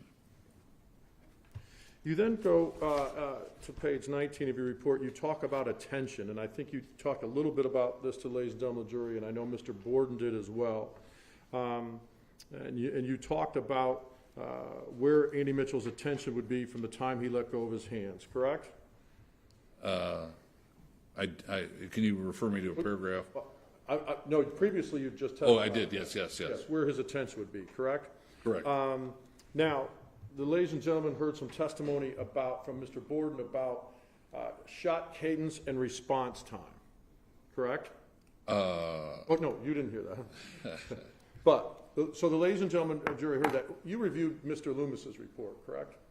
I did, and Mr. Borden's report as well, so I read about that in his report. Okay. So Mr. Borden talked about, the ladies and gentlemen of the jury, of 12 seconds, cadence and shot response. Okay? You analyzed it initially. What was your first belief it was?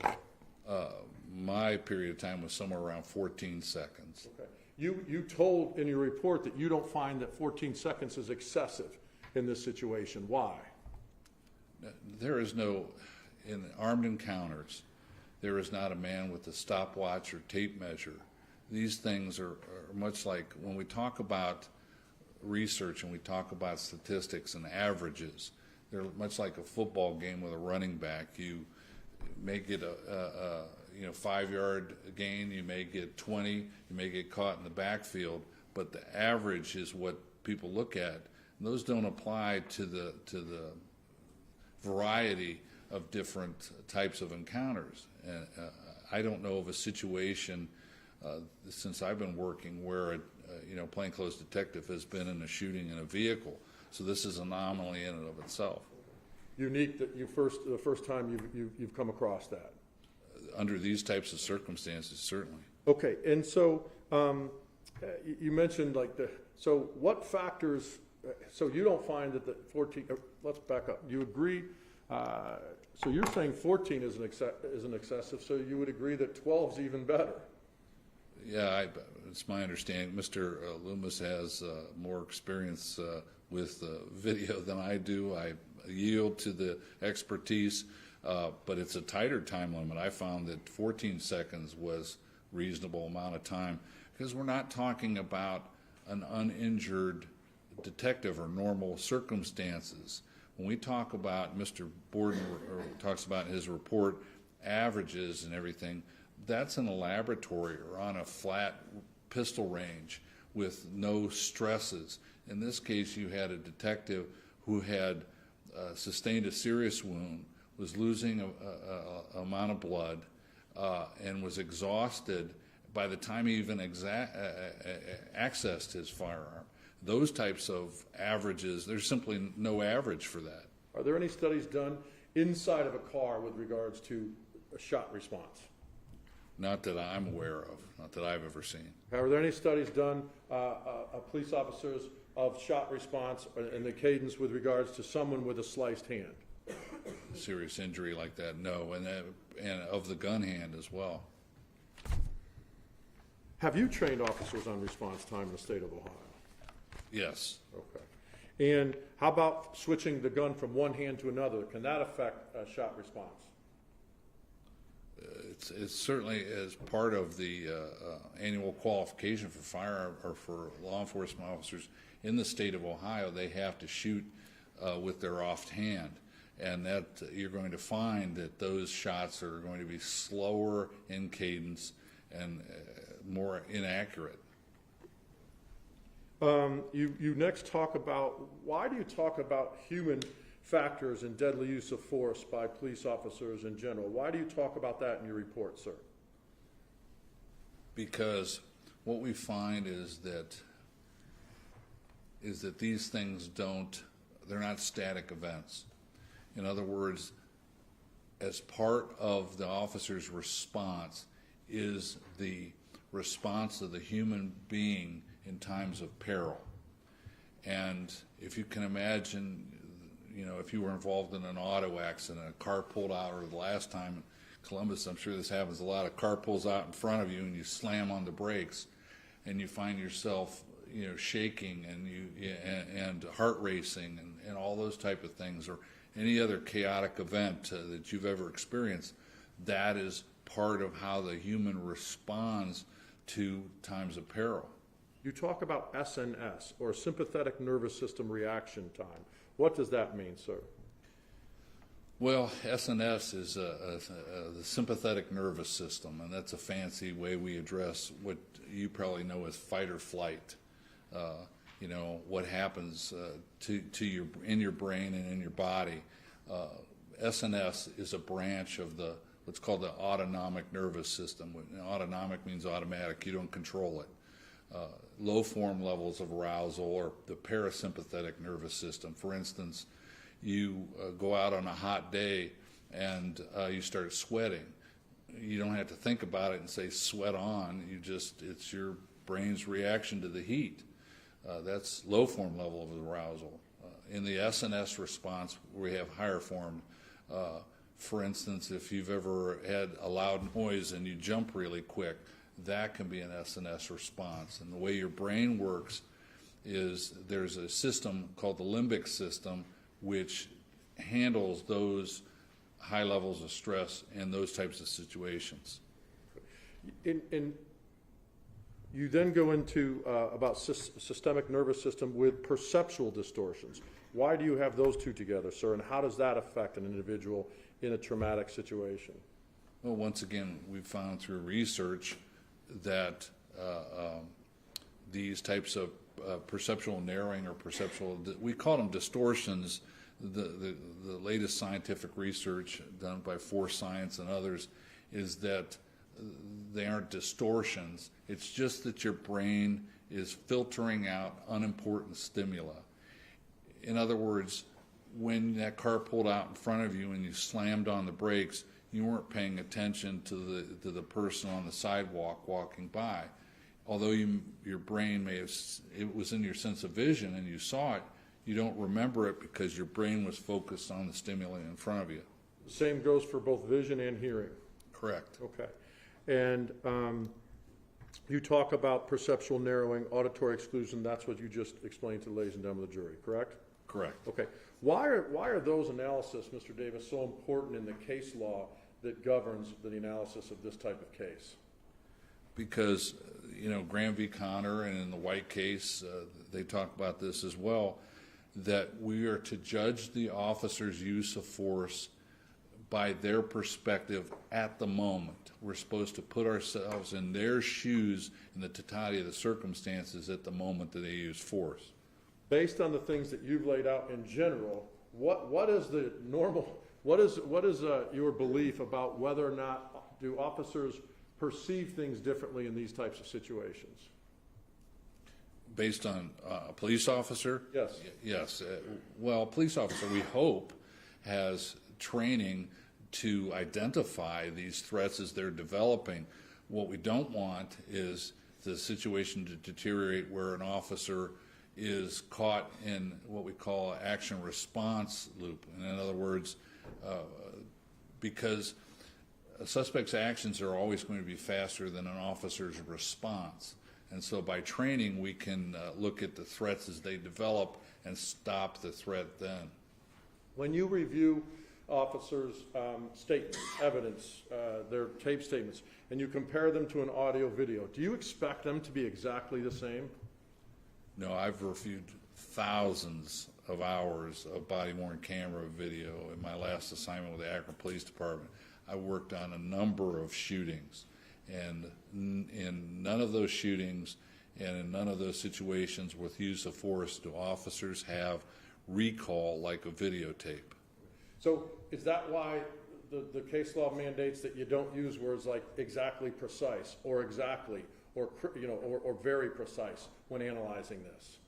Certainly, because the officer's memory is based on what they perceived, so selective attention. You can only remember what you were focused in on, number one. And number two, that memory is going to be flawed or as all of our memories are.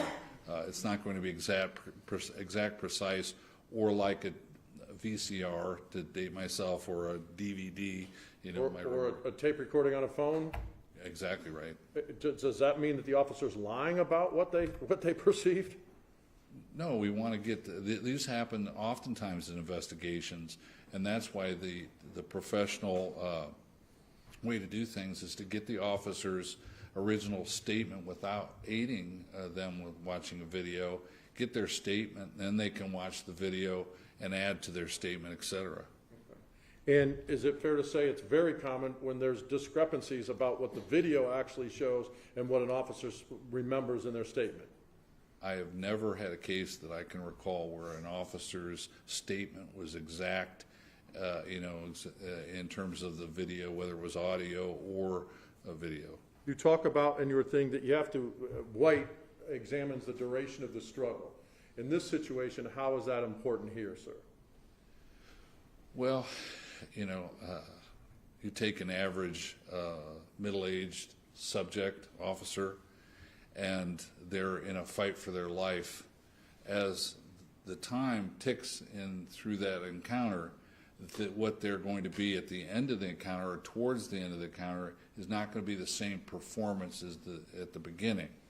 And we can explain that through the way our body burns energy. At the beginning of an encounter, we use something called ATP-PC, and adrenal triphosphate. I won't even try to, I could read it, my report, but suffice to say, it is used by your body for short-term energy, but it burns out in about 15 seconds. Now, in my early career in security, I worked at the Blossom Music Center. I was involved in hundreds of fights, unfortunately, out there, and I wondered why, when I was trying to control somebody, at about 15 seconds I would get this really serious slump in energy. It was because of this, I found out later on. After ATP-PC is burned, you go into your lactic acid system, which goes out to a period of a couple minutes. But if a fight has a duration, or an encounter has a duration of about 2 minutes, you lose about 90% of your performance during that period of time. Exhaustion sets in. That affects cognitively the way you think, physically the way you can move, your coordination, your strength, your stamina. Is that why the training focuses on a certain amount of time that you try to teach the officers to cuff somebody? And we try to get people under control as quickly as possible because of that. Okay, and then I think the other thing is called burnout, right? Or the burn factor. That's what you were talking about. Burn time, which is essentially once we get that.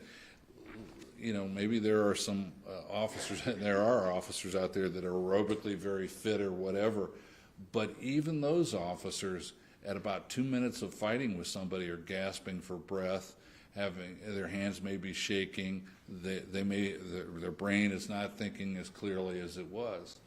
Did you find evidence of that in this case, sir? Oh, certainly. The exhaustion displayed by Detective Mitchell at the end of the encounter was indicative of that. You then, in your report, you go over tactics. You review some tactics. Tell the ladies and gentlemen jury about that and your opinions on those. Well, the problem is with tactics is that they're largely, as long as they're lawful, they're irrelevant. And what I mean by that is there a safe way to do things, standard operating procedures in policing, etc. But the ultimate question in the use of deadly force is not about officer tactics. It's about at the moment that the officer used force, was it objectively reasonable based on the totality of the circumstances and the officer's reasonable perceptions. In this case, it mattered not whether Detective Mitchell had a badge. That wasn't the ultimate question. The question was Donna Castleberry a deadly threat? And what was your findings with regards to that, and whether or not my client's use of force was reasonable? Yes, I found that there is no evidence, no facts and evidence to indicate when Donna Castleberry dropped or lost the knife, that she wasn't a continuing threat throughout the encounter. And based on the chaos in the car and her movement, Detective Mitchell's diverted attention to access his firearm and then to shoot, there is no evidence that he could reasonably conclude that she wasn't a deadly threat. So you found that his use of force would be reasonable? Correct. Okay. And I want to talk to you a little bit, you've had a chance to review Mr. Borden's report, correct? I did, yes. Do you have any thoughts, or what struck you as, what are your thoughts with regards to Mr. Borden's report and Graham? Well, I know Mr. Borden. I've been to training classes that he's given. He's been to training classes that I put on. I've had dinner with him. I don't know whether I call him a friend, but I do know Jamie. Excuse me. I am nonetheless very flummoxed by some of the statements in his report, specifically in regards to the law on the use of deadly force. He begins the report and spends an inordinate amount of time on the tactics and the planning and all this type of stuff that is inconsistent with the law on Graham v. Connor. It's once again irrelevant what the tactics are as long as whether they were lawful. And we've already, proven that he had a lawful objective for taking action, and Donna Castleberry cut Detective Mitchell. It didn't matter whether he had a badge or walkie-talkie or had backup right there or anything. None of that is relevant. Is there anywhere in the Graham v. Connor, Tennessee versus Garner, State v. White, where it says you shall consider the suspect's mental state or the suspect's potential beliefs? Well, there is a tendency to use this word intent, the suspect's intent, and that's not in the law. That is a current trend. The problem with that is we're not mind readers. So all we can do is look at Donna Castleberry's manifested intent. What were her actions? Inside that car, what were Donna Castleberry's actions? She drew a knife, opened it up, and seriously wounded a detective assigned to the Columbus Division of Police. She then put her foot against his throat and tried to choke him out, or choked him, and then created the deadly situation in the car that resulted in her own death. His whole analysis, what are your thoughts with regards to the analysis of whether or not she believed he was an officer or not? It's funny because in Uri Patrick's book, In Defense of Self and Other, he specifically talks about these types of claims and about identification of an officer. And one of the lines he uses is that the accuser, the allegation excuses the attacker. And that's what that is. It doesn't make any difference. Doesn't make any difference what the suspect's allegations are about the police officer. The allegation doesn't excuse her attack, correct? Correct. She has no legal right to resist arrest and to feloniously assault Detective Mitchell. And I think is that where you disagree with him with regards to the Fourth Amendment and seizures in this case? Well, the Fourth Amendment, which is what Graham v. Connor and White are both based on, is about unreasonable searches and seizures, not about unreasonable police conduct in general. So we look at the seizure, and we're reminded of that in Graham, that we shouldn't use 20/20 hindsight to judge what an officer could have or should have done. And White is even more descriptive in that, about the erudite police consultant, talking about what an officer could or should have done. That's not part of the law. What is the law on that? The law is, did Detective Mitchell have probable cause to believe that Donna Castleberry had committed the act of felonious assault or presented a threat of death or serious bodily harm based on his reasonable perceptions? When you reviewed Mr. Borden's report, do you have thoughts, ladies and gentlemen of the jury, about what he deems her defensive nature? There's no one. There's no way that this is purely speculation. I've gotten advanced training on the use of and defense of edge weapons. you cannot tell a defensive cut from an offensive slash. There's no way that you can look at a wound and tell that. Other determinations about defense. First of all, she doesn't have the right to assault him in that manner, to resist arrest and to felonious assault him. She just doesn't have that right. And with regards, did you find anything that would lead you to believe somehow there's even a discussion about defensive manner of Donna Castleberry? Nothing that I can see in this case indicates that what I see is manifested intent of somebody under the influence of drugs that was violently assaulting a police officer. When you have had experience arresting different types of people, correct? Yes. Okay. Some people who are sober, some people not, correct? Correct. More or less unpredictable if they're on alcohol or some type of drugs? Yes. The obviously more and dangerous because of that unpredictability. Is it fair when, in the totality of the circumstances, you have to kind of examine what the suspect's actions are, correct? Oh, yes. And you have to maybe look at what was maybe going through their mind and stuff, but you have to look at them from all sides of the equation, correct? Once again, we can't read their minds, and so we have to look at their manifested intent and their actions and their verbiage, what they said and what they do.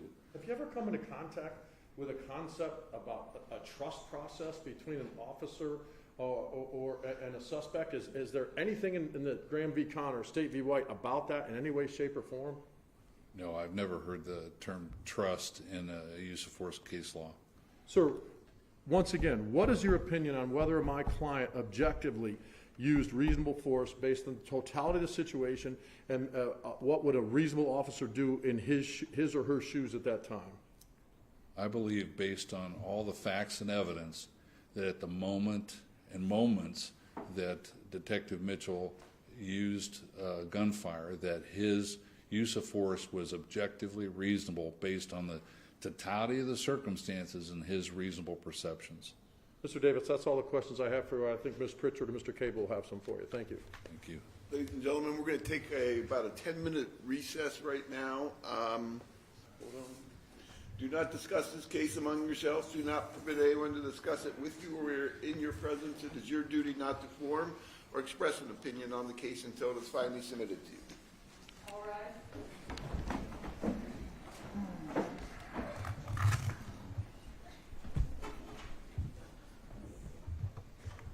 We need to give you a break.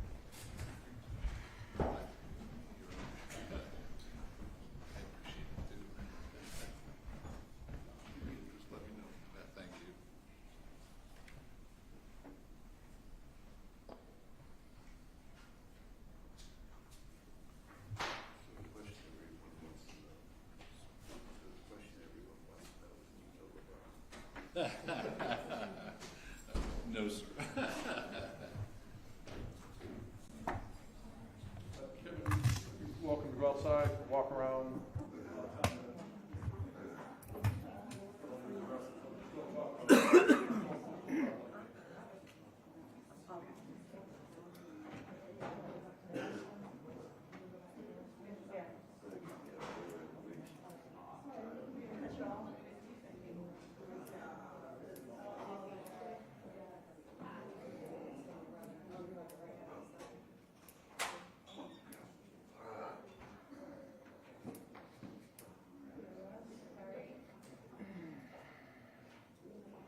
fence is still going. If he's not careful, he's going to time it so the only thing the jury hears tomorrow is the rebuttal. Baez is still. He's getting close. I mean, he's got to be careful.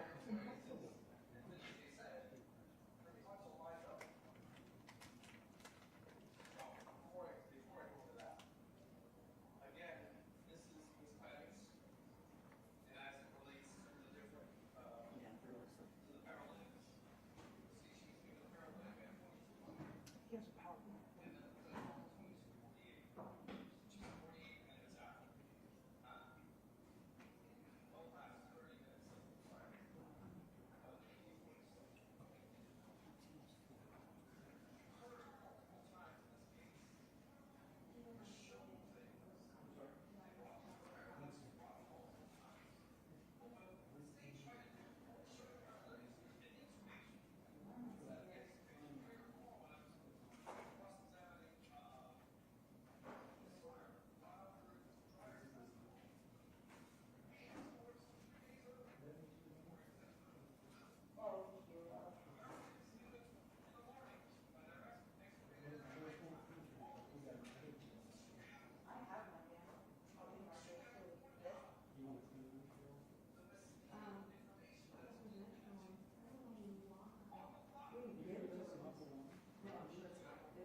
This is why I was bad at lawyering.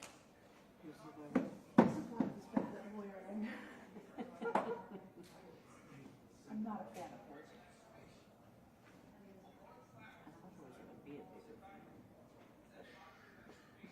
I mean, I haven't been a fan since Casey and some of the crap people do. I skimmed his book. Did you hear about that case? He takes everything so seriously. I really think. I'm like, I wish I was the one that was reading back to the case. I had this book and hope and hope and hope. I mean, that's not the type of reporter I am, generally, but it's fun with something that you know you can make it work on. Get the really good questions. He said before 2+.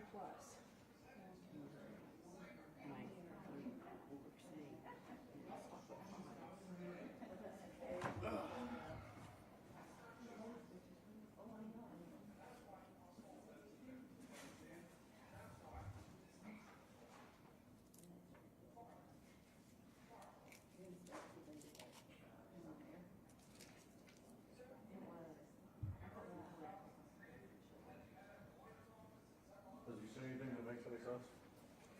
Not yet. Granted, I haven't been listening the entire 3 hours, so I don't know for sure.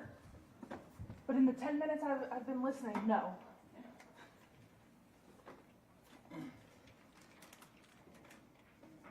We're not talking about this case, we're talking about another one that's being live streamed. No.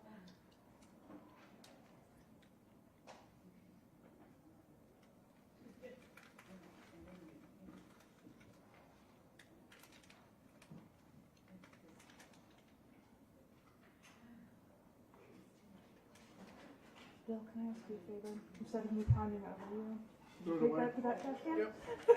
Thank you. It just seemed a little easier than.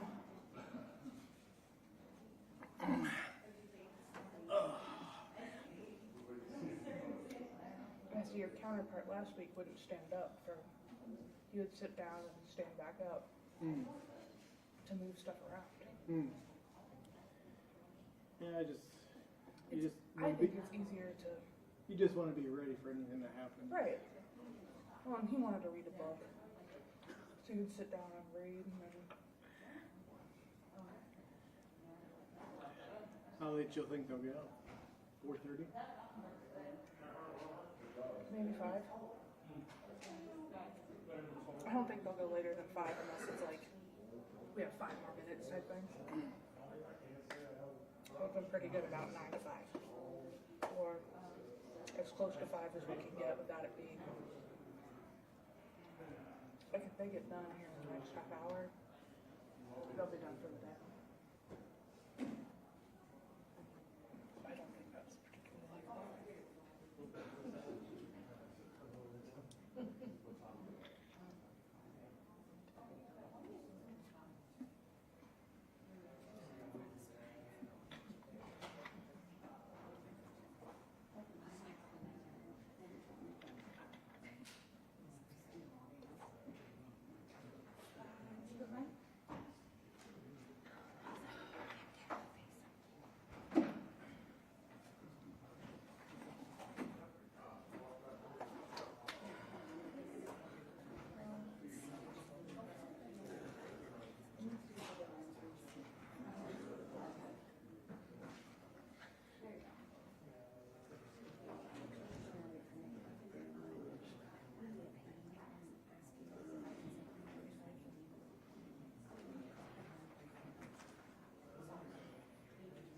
All rise.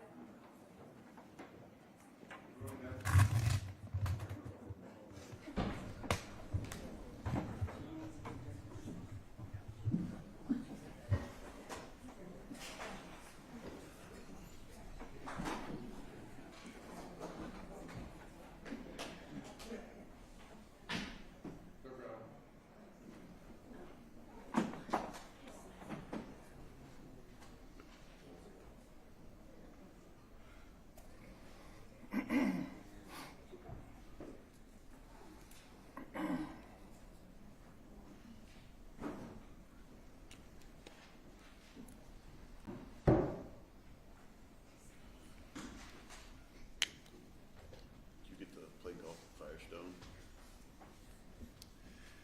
No, I get to direct traffic on the exterior.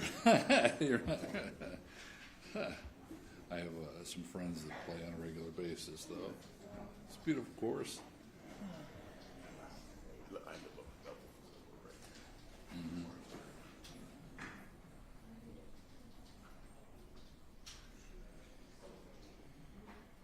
And my dad was a scratch golfer, but I never took it up. A lot of police officers, of course, a lot of attorneys and judges play golf.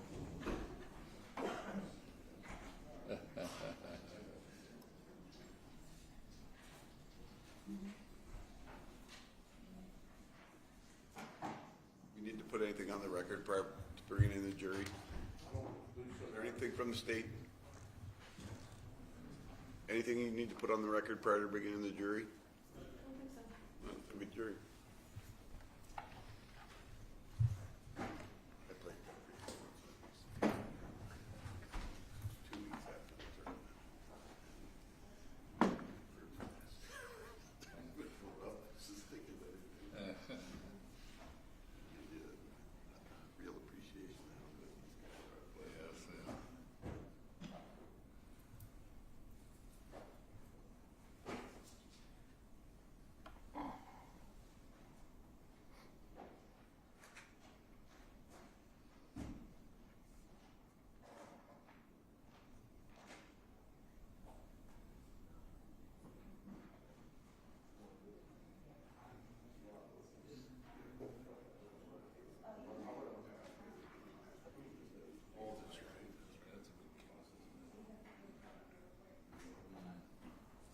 All rise.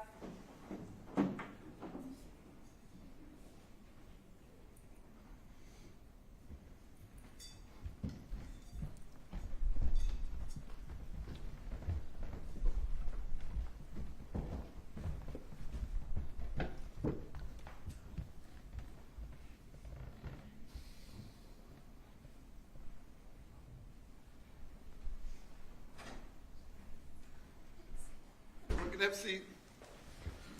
Mr. Davis, you're still under oath. You may inquire.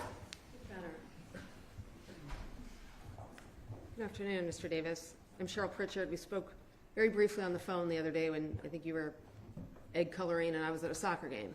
Yes, the duties of parents and grandparents. Yes, appreciate you being here. Thank you. So as I understand, while you were working at Akron, you were consulting also on cases. Yes. Okay, so they allow you to, I guess, do both things. It was out of the city of Akron and out of my jurisdiction, so there was never a problem with it. Very good. And other than, you talked about some of your training. Do you have any video or forensic certification or any sort of LEVA training? I do. I'm a LEVA Level 1, which is the starting point. I've also attended other training with Input ACE and a couple other training programs. So I think about 4 or 5 different programs. And you're aware Mr. Loomis is level 4 and has a final test to take, correct? I am aware of that, yes. I'd like to talk a little bit about your CV here. I wasn't able to discern which cases were a deposition, which you just consulted on, which you wrote a report on, and what you actually testified in. How many of these cases of which you list did you actually testify as an expert in the use of force regarding whether a police officer acted in an objectively reasonable fashion? Yeah, this isn't the latest one. The latest one delineates those. So I will try to. I'd say the vast majority.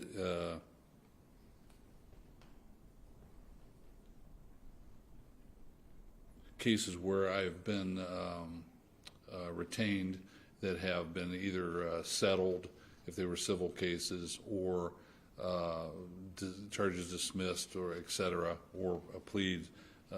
The beginning of all these cases at the beginning are all testimony. Those are the cases involving the city of Akron. Okay, and those cases involving testimony, some of those cases are cases where you just talked about procedures, or you were an officer on the case who responded to a scene, right? No, at that time, the city of Akron Civil Division believed it was important, the Division of Law, Civil Division of Law, believed it was important that I testify as an expert in those cases to reduce liability for the city of Akron. So a large number of those cases I testified as a expert for the city. I've testified in hundreds of criminal cases that I didn't list. Okay, well, I'm sorry. Let me just give for an example. State versus Williams, you indicate you testified in that, and the Williams decision says Officer Kevin Davis, who prepared a report that placed surveillance footage in chronological order, testified at trial regarding the timeline the footage establishes. That wasn't a use of force case you testified in. I'm sorry. Can you direct me to which case you're talking about? Which page? State versus Williams. You don't. Don't talk over everyone. Ask a question. Thank you, Your Honor. State versus Devon Williams, Summit County Common Pleas. You have listed 18 CR 10219. Of the updated one I was given the other day, it's the top of page 13. 13, yes. And your question again, I'm sorry? Whether you testified regarding use of force as an expert in that case. Oh, I often times testified later on in my career as an expert and was certified in Summit County Common Pleas Court as an expert on digital video evidence. Okay, all I'm just trying to establish, some of the cases you put in here are cases you testified in regarding other things for the department. These are not all cases where you gave an opinion regarding the grand factors in the application, right? No, ma'am. This is my CV of the cases that I've worked on, in many of those, and I was given the top cop award for testifying in 2 cases, murder cases for the prosecutor's office. They had nothing to do with police use of force, but I testified as an expert. Okay, the top cop award, that's Sherry Bevan Walsh, the county prosecutor, selects a different officer every month to award. I don't know that it's monthly, but, you know, I was... Would you disagree if I said it was nearly monthly over her 22-year career she gives that award? Well, I don't know how often she gives the award. I just know that I was honored to receive it. Okay, and I don't dispute that. Congratulations on that. But what I want to ascertain is you don't have, like Mr. Borden's, it doesn't say deposition, settled, testimony, gave an opinion, retained but didn't give an opinion. So I just want to know how many cases have you been in this situation testifying as an expert in the use of force regarding whether an officer acted in an objectively reasonable manner? or not, on either side? Some of these cases are still pending. You know, I'd say the majority of the cases on page 13 that you cited are cases, well, Andrew Mitchell will still hear this today, but Javon Thomas is still going on. I've testified in a Daubert hearing there. Thomas Hinkle with Cleveland was charges were dismissed. Mike Conley case is still going on. Brittany Dudas was the City of Bay Village was given the summary judgment, so that case was dismissed. Jacob Baker, I testified at trial in Carroll County. Commonwealth of Virginia is still going on. That case is going to trial in a couple weeks. Michelle Sanchez's versus City of Schenectady is a civil case, and that case is still going on. Okay, so do you have a guess? I mean, you've put Andrew Mitchell before you ever even took the stand. You've listed that as a case under your cases you testified in, right? No, these are not just, these are cases in which I've been retained as an expert witness, and this case, as well as those other cases, you know, are part of my CV. So you do not know how many of those cases you have testified in a courtroom and been declared an expert in use of force. Is that what you're telling us? No, I'm saying that many of these cases are still going on. We could go to the second page, page 12. Top, Barbara and Michael Conley testified at trial. Lucas Burgess, I believe I testified at that one. I'm not sure. Lorain County, that was a arbitration hearing I testified on. Cook versus Hickenlooper was a civil case. That case was I was hired by the National Rifle Association. I'm not sure on the action of that, but the case is dismissed or dropped. McRaven, I think that was District of Columbia. I was retained, but I did not testify. I believe that was a plead out. I went to trial and testified in Jeremy Hanshaw on the next one. Petrie versus City of Parma. I think that might still be going on. I'm not sure. City of Elyria. Not sure on the Hale case. I think they settled. Francis Schultz in Commonwealth of Pennsylvania. Francis Schultz was he accepted a plea. District of Columbia, that's another case that I believe they settled. James Truckee, we went to trial, I testified on. Edmonton, I was called up to, that was a civil or a labor hearing. I went all the way up to Edmonton, Alberta, Canada, and that one was settled before I testified. Jason Mize, I'm trying to remember that case. Okay, and I don't mean to cut you off, and if you want to continue, you may, but basically what you're saying is you cannot tell us a number of cases you've testified in a setting like this on these very issues. Do you want me to go on? Well, is it more than 3? Oh, yes. You have testified as an expert in the use of force in more than 3 cases regarding whether an officer acted objectively reasonably in a shooting that resulted in a death. Top of my head, Jacob Baker was Carroll County. That was a recent case. Give me that one. What's that? 10th District Court case, which was Dion Damon. That was a civil case, but that was an expert on the use of deadly force. That was a non-criminal case, correct? Yeah, but it was an expert on a shooting case. I'm trying to think on whether, do you want just the use of deadly force or force? Let's move to a different question, and Okay. I'll broach it this way. Have you ever testified as an expert against a police officer in a case like this to say an officer did not act in an objectively reasonable manner in a criminal case when he was facing criminal charges? I've not been retained on a case yet against an officer, no. I'd also just note, recipient, you might want to correct, you've spelled it wrong 3 times on your cover page there. Well, I appreciate that. Hope it doesn't diminish the award. No, it does not. All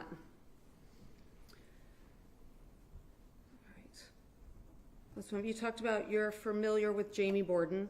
You're aware he is Jamie Borden, I am. a force science instructor. He's a senior instructor at Force Science Institute, correct? I don't believe he is any longer. Okay. If he testified that he was, would you have any reason to disagree with him? I believe Jamie split from Force Science and is now running his own company, but he was in the past, yes. All right. And you said you attended some of his trainings? Not through Force Science that I can recall, but through a program he did at Caliber Press, Human Factors for Patrol Officers, and also he presented and I presented at the Cypher Conference that I attended. I'm trying to think where that was. I can't recall where that was. And I believe he may have presented at a Daigle Law Group seminar in Connecticut. Agreed. Okay, so as part of your review here, I think you told Mr. Collins things trickled in. We know you reviewed the synced audio and video. From Mr. Loomis? Agent? Yes. Yes. Correct. All the interviews, essentially the investigative packet and the expert reports. Does that sound, it's kind of general, but. Yes, I believe I've received everything, yes. I'm never going to testify that I have received everything, but I believe so. And then you prepared this report, and I'd like to just refer you to, do you still have a copy up there? I do. Okay, great. It's marked Defendant's Exhibit 20, as I understand. It is. All right. I'd like to go through your report a little bit here. On page 4, you basically note that, urban cities run vice because of the large amount of street crimes, associated street prostitution, street drug trafficking, robberies of both customer and prostitute, assaults, rapes, etc. Middle of page 4. Oh, yes, there's a large amount of criminality involved in street prostitution. And then you discussed on page 5 that some prostitute, and I'm at page 1, 2, 3, paragraph 4. Since most prostitute arrests lead to a summons on misdemeanor charges, though not recommended, a detective may or could conduct the entire enforcement or summons procedure without handcuffing the prostitute. Donald Castleberry was familiar with this tactic as evidenced by a previous arrest submitted as part of discovery, which was almost identical to the circumstances of Detective Mitchell's arrest with no resistance offered by Castleberry. You put that in your report, correct? I did, yes. Right. You then noted on page 6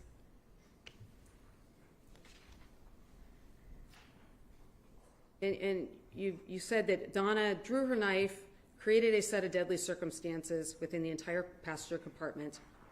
Indeed, the deadly threat to Officer Mitchell was unleashed upon him with Castleberry's first slashing attack against the detective. Yes. The slashing, is that a word that you chose? Were you choosing that because that's a word that the defendant chose? I'm just curious why you have slash. We've heard words like stab. Did you pick the word slash? Do you view that as a slash? Yes, based on my experience responding to stabbing and slashings, I would classify this as a slash. Okay. In the next paragraph, you talk about stab, slash, thrust, chop. Is there a distinction between all of those things? Oh, yes. Right. Could you tell me the distinction between a stab and a slash? Well, stab is a stabbing motion forward, primarily using the tip of the edge weapon or the knife to inflict a wound. A slash is a cutting motion like this,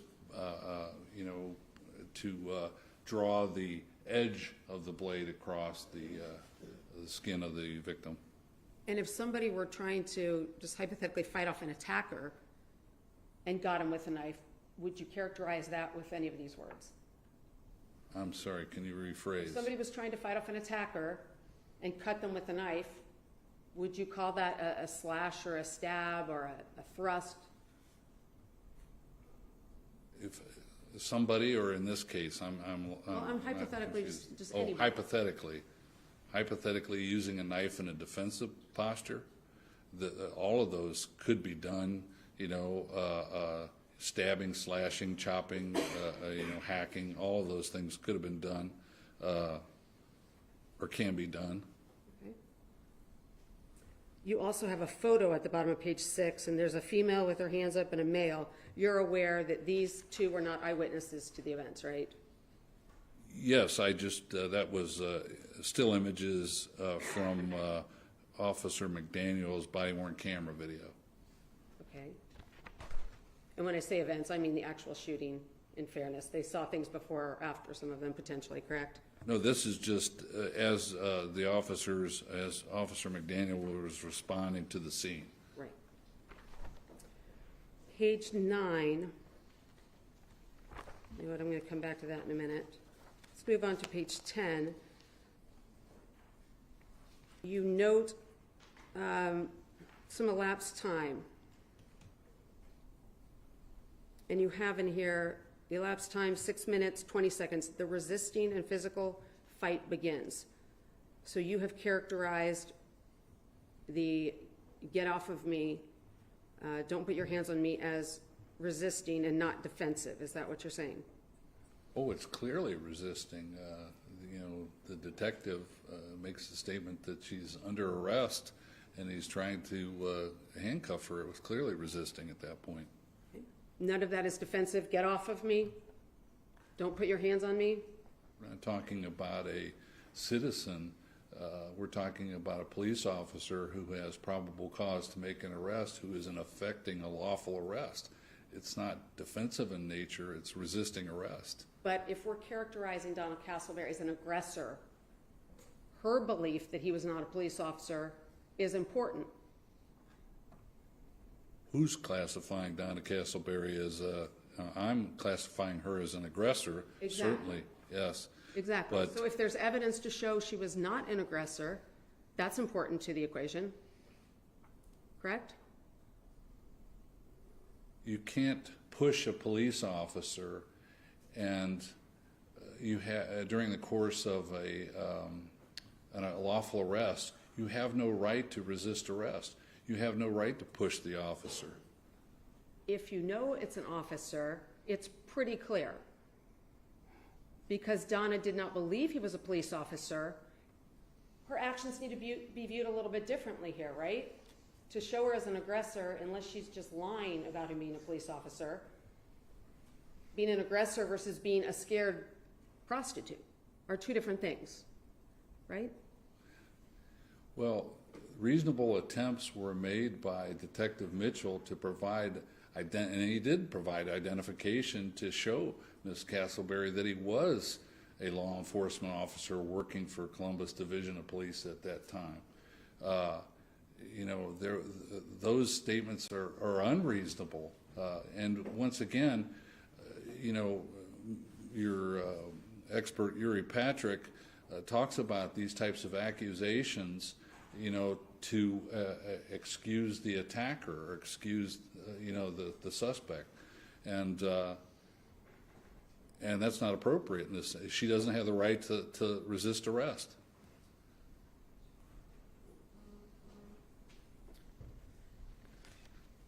You also have Detective Mitchell was fighting with a diminished ability after the first slash to his hand. Where does that information come from? Well, it comes from common sense that he'd been seriously wounded and was bleeding and leaking blood from his hand. He certainly, the blood was on his hand, making the ability to grab difficult. And once you were cut, if you've ever, sometimes you feel faint, just an accidental cut in the kitchen. So serious wound, as Detective Mitchell sustained, would diminish his capacity, and especially in light of the fact that, she thus then thrust her foot against his throat to choke him. That would further diminish his capacity. Well, would you argue if he said he wasn't diminished, that that didn't affect him in his grip? Well, I know that he said he was still in a statement that he was still in the fight. However, he clearly states that he felt that he was beginning to black out or seconds away from blacking out. That's in the record. But with respect to his ability to grip Castleberry, you're unfamiliar with what he testified to in this courtroom, right? That's correct. Okay. You have the blood loss made gripping Castleberry difficult. And that is, again, I guess, just based on your common sense, right? Blood is even more slippery than water. Once the blood is flowing from his wound, it would make gripping anything, including his firearm, difficult. But there's nothing that he has said regarding that point, right? This is you discussing things that can happen. Well, I think he said, I looked, I saw my wound, I was cut deep.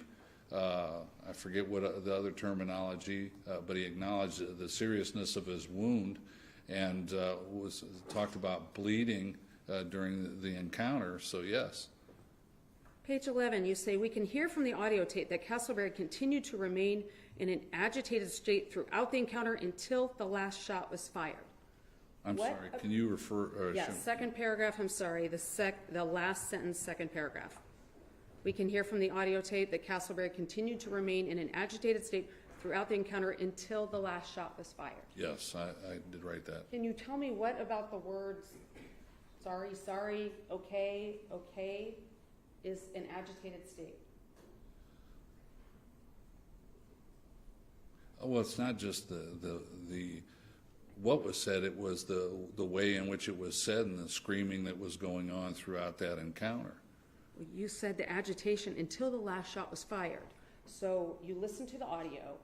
What about her words until the last shot was fired was agitated? Well, once again, we'd have to play and hear the screaming and the agitation and which was synced with the movement in the vehicle as well. Correct, with her in the back seat, screaming, help me please open the back door, help me open the back door, please get off of me, please help me please, help, okay, help. Those sorts of words were an agitated state. Yes, that's correct. When you use the word agitated then, you don't mean an aggressive state, you mean what, No, upset, scared? Certainly agitated, it can mean a variety of different things, but in that circumstance, it's an indication that her agitation did not stop until after the last round was fired. Let's move on to the next paragraph.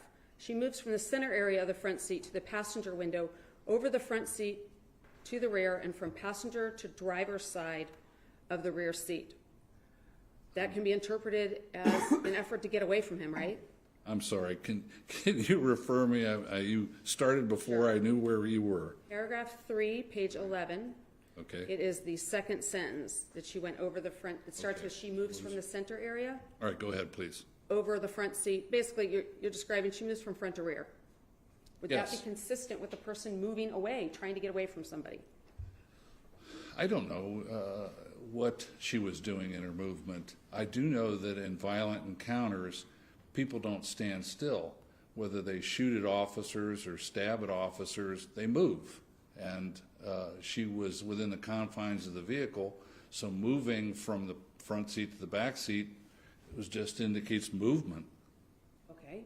Moving away from Mitchell, right? Well, we don't know. It could be moving to get a better position. We don't know. With the help me, open the back door, combined with her movement. That's still, she's trying to set up for a tactical advantage, you're saying? Well, Ms. Castleberry throughout the encounter made statements that were inconsistent with what we know as fact. For instance, he's trying to cut me and other things. And she was under the influence of substantial amounts of narcotics. But wait, we didn't know that at the time. No, but her. That's hindsight, right? We don't do that. No, but what we can do is we can look at her behavior and now attempt to understand her behavior based on her level of intoxication.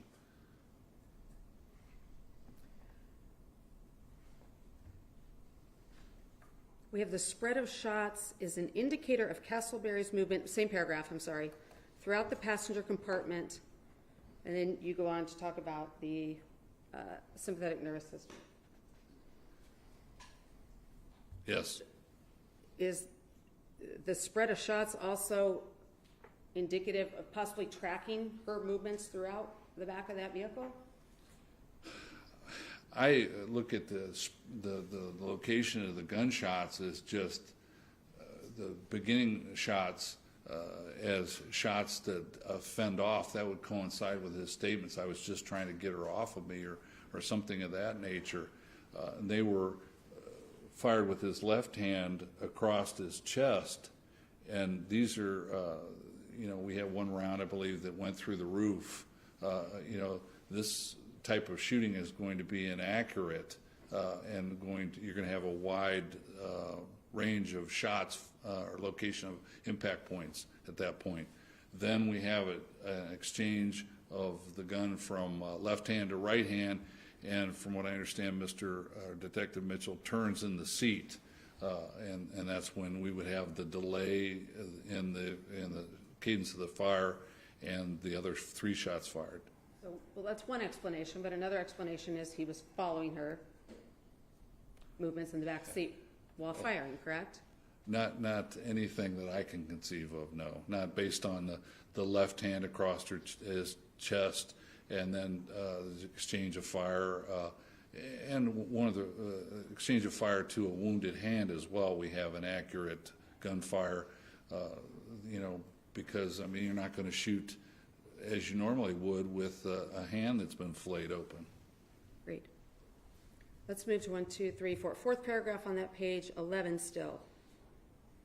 Let's kind of go to the middle. You start with, because of this, a reasonable officer in the exact same circumstances. Yes. You have inside that car, after being slashed with a knife at the onset, continuing to fight a knife-armed assailant at arm's length. And I assume you mean continuing in the front seat, right? Yes. Okay. Having a suspect then shove her clad foot into the side of his neck to the point of unconsciousness at the moment the officer fired his 6 shots, would have believed that a suspect presented a continued risk of serious bodily harm to him or herself. I'm troubled by you putting at the moment, shove her clad foot into the side of his neck to the point of unconsciousness at the moment he fired his 6 shots? No, there's a comma in there, ma'am. That means to the point of him almost losing consciousness, comma, and then at the moment the officer. So these are legal standards under Graham. The question is, at the moment that he fired those 6 shots, did he reasonably believe that his life was in danger, and that based on the circumstances? Okay, because you jumped from point of unconsciousness to firing the 6 shots, you didn't discuss her fleeing to the back seat in that part, so I was a little bit unclear. Well, fleeing is an interpretation of intent. We don't know why Donna Castleberry moved from the front seat to the back seat. We don't know. You're correct. Page 12.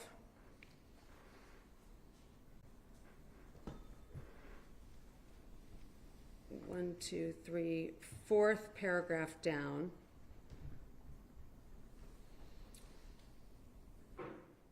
You have, she was shot because she drew and slashed the officer with a knife and actively created the circumstances which led to the shooting by continuing to be a deadly threat, putting Detective Mitchell in reasonable fear of his imminent death or other serious physical injury. Her deadly threat continued until she was finally stopped by Detective Mitchell by way of deadly force.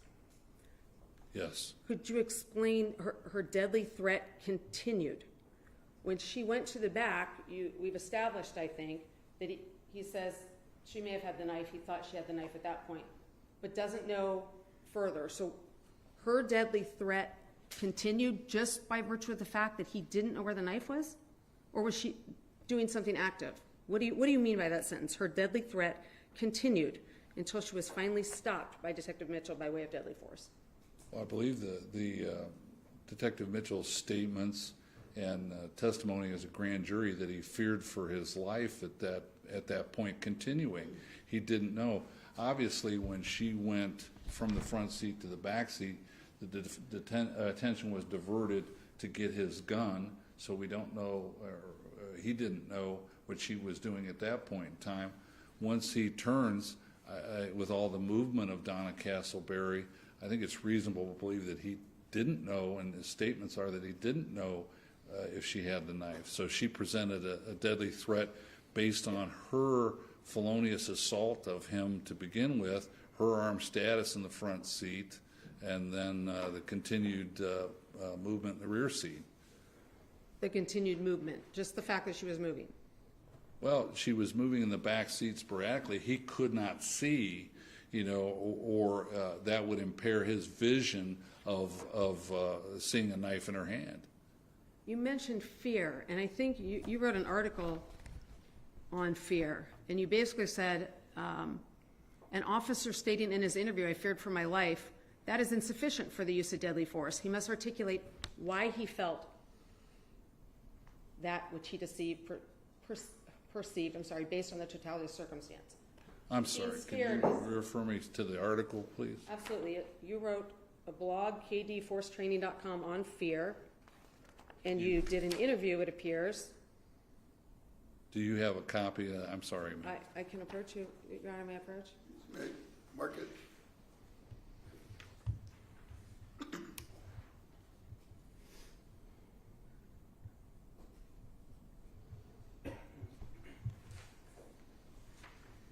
Approach once marked. Could I get a letter? States Exhibit, not what it was then. States Exhibit Y. And I'm just going to refer you. It's already circled here. Thank and you. all I'm trying to establish is saying you're scared alone isn't enough. You need to articulate the reasons, correct?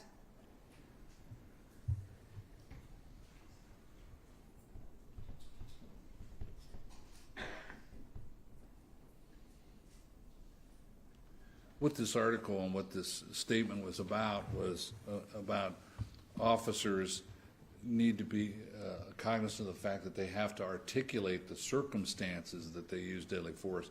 It's simply not enough to go, "I was in fear for my life." They have to put some meat on the bones of that statement, and they have to be able to articulate that. Correct. You are aware of the fact that the knife was found in the front seat, correct? I am, yes. And you'd agree with me, other than the wound from the thumb to the wrist and small cut on the other hand, Mr. Mitchell did not receive any additional injuries? I don't know about stab wounds or knife wounds specifically. Yes, I would agree with that.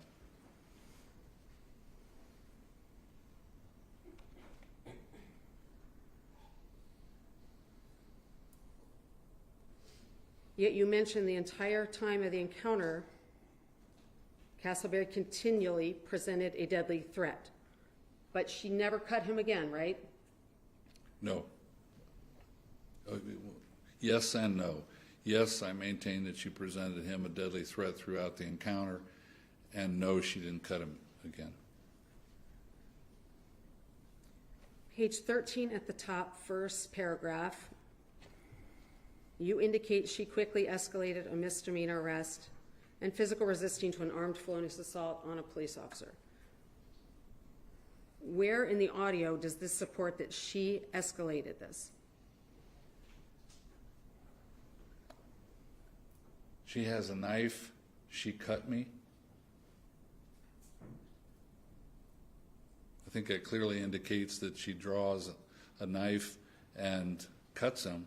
That's a quick escalation of a misdemeanor arrest into a felonious assault. Would you agree the words, "fuck you, I'm going to handcuff you," that he escalated the situation, that the cordiality, if that's even a word, that was happening within that car?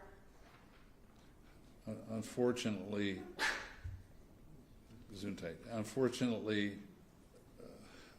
language, as a former chief of police said, my agency that it's the language of the street.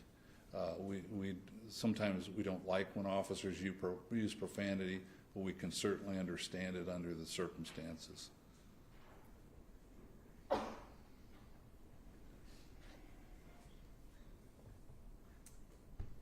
Moving to page 14, you listed the elapsed time between the shots. And we have basically a 2-second delay, 2 seconds, 4 seconds, 4 seconds, 2 seconds, I think is right, according to your timeline. Would you generally agree with that? That's what I concluded. I understand that Agent Loomis, and I yield to his expertise, the times may be different, but yes, that's what I concluded. And you would agree an officer must account for each shot he takes, right? Yes. And an officer has a duty to reassess when there are changing circumstances, right? A change in circumstances. When an officer begins to fire, we can have in situations where an officer perceives that there's a deadly threat and shoots a large number of rounds. In this case, we don't have a large number. We just have 6, which is, in today's day and age, a fairly small number of shots fired. They are responsible to shoot or to save their life, shoot to stop the assailant, and they're to stop shooting when the assailant stops. That said, there's no stopwatch involved in these things, so going from left hand across the chest and firing, hand change, and then firing with a wounded hand, we can begin to see why we might not have a quicker cadence of fire. Moving into the next paragraph there, after the elapsed time table, you discuss that within 13 seconds she's drawn and slashed him. The perceived threat does not diminish during the next 60 seconds while she continues to be armed with the knife, as well as physically resisting and assaulting the detective while moving throughout the passenger compartment. Besides we have the cut, we have the foot in the throat. Was there something that she was doing in the back that consisted of assaultive behavior during this time frame? Well, it's physically resisting. At no time in here do we see signs of Donna Castleberry complying with the officer and submitting until the last round is fired. And during all this time, Mitchell doesn't know where the knife is. Well, no. It's not true. From the time she goes to the front to the back. Yes, at some point in time, yes. But he states multiple times that he did not know if she still had the knife. Top of page 15. There was no legal or tactical reason for Detective Mitchell to run away, but rather compelling reasons that this determined, armed, violent female attacker needed to be stopped. Yes. And you have come to that conclusion based upon your review here, right? Well, it's certainly facts and evidence that Donna Castleberry opened, seriously wounded Detective Mitchell while he was attempting to make a lawful arrest. She shoved her clad foot to the side of his neck and was choking him, and then with his knife still in her hand was moving from the front seat to the back seat. When he doesn't know, that's when he accessed his firearm, and at that point doesn't know where the location of the knife is. And again, I just want to be clear. Regarding this cut, this could be a defensive cut, right? Not in these circumstances. There's no defense here. This was an offensive cut against a police officer.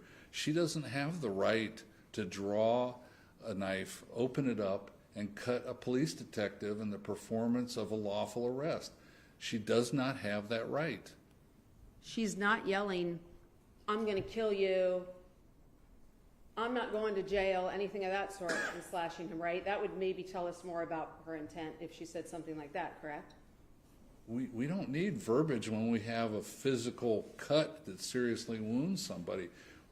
She could say any variety of things, but those words can also be inconsistent with her actions. Let's talk about a few things not in your report here, too. Cover, containment, control. Graham is not an exhaustive list, I think you agreed, right? So we should consider the ability to create distance and make space, right? No, because those delve into tactics, and both Graham and White are specific about the forces to be judged at the moment that it's used, not to look at specific tactics. Well, I'll get back to that in a moment here. You list in a lot of the works that you've done other factors to consider: size, gender, skill, right? Those are factors that are dealt with in White, for instance. Those are not in your report, right? Correct. Okay. But, And- when we're talking about factors, you have to understand that when you have an armed attacker, many of those factors are irrelevant, because anybody, regardless of their size, even the most diminutive person, armed with a knife or a gun, can be a deadly threat. We'll talk here. Let's go generally to talking about size. You've written a book called Citizen's Guide to Armed Defense, and we can extrapolate a bit here because you talk about Graham in this book too, correct? I believe so, yes. It's been a while since I wrote the book, but yes, I believe. You talk about women were rated as easier to victimize men, and relative size is a factor. Gender, on average, a female citizen can use more force to defend herself against a male attacker than a male citizen. Relative size and strength must be considered, but the norm is that most 16-year-old boys have more upper body strength and size than the average adult female. So size is an important factor when considering the two interacting, right? Well, the book that you're referencing is a book about private citizens who are not in the process of committing a crime, whether it's a misdemeanor or a felonious assault, as Donna Castleberry did with Detective Mitchell. Those, once she resisted arrest, she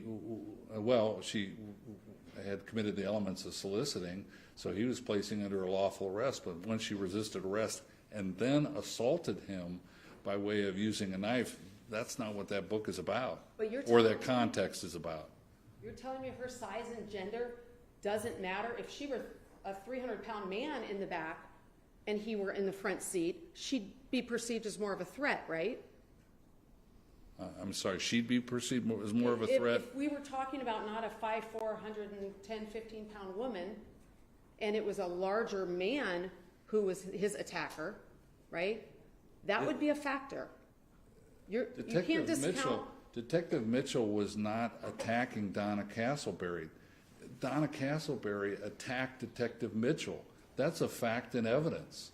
And does her size become a factor? If she were a 10-year-old child with less strength, it would be a factor versus being a 23-year-old woman versus being a 16-year-old strong boy, right? We can't discount her size. I don't think you can compare a 10-year-old with a 23-year-old under the influence of cocaine and fentanyl that is seriously wounded a detective. Okay, you did not know, nor did Mr. Mitchell know what she was under the influence of at the time, But correct? those are facts and evidence.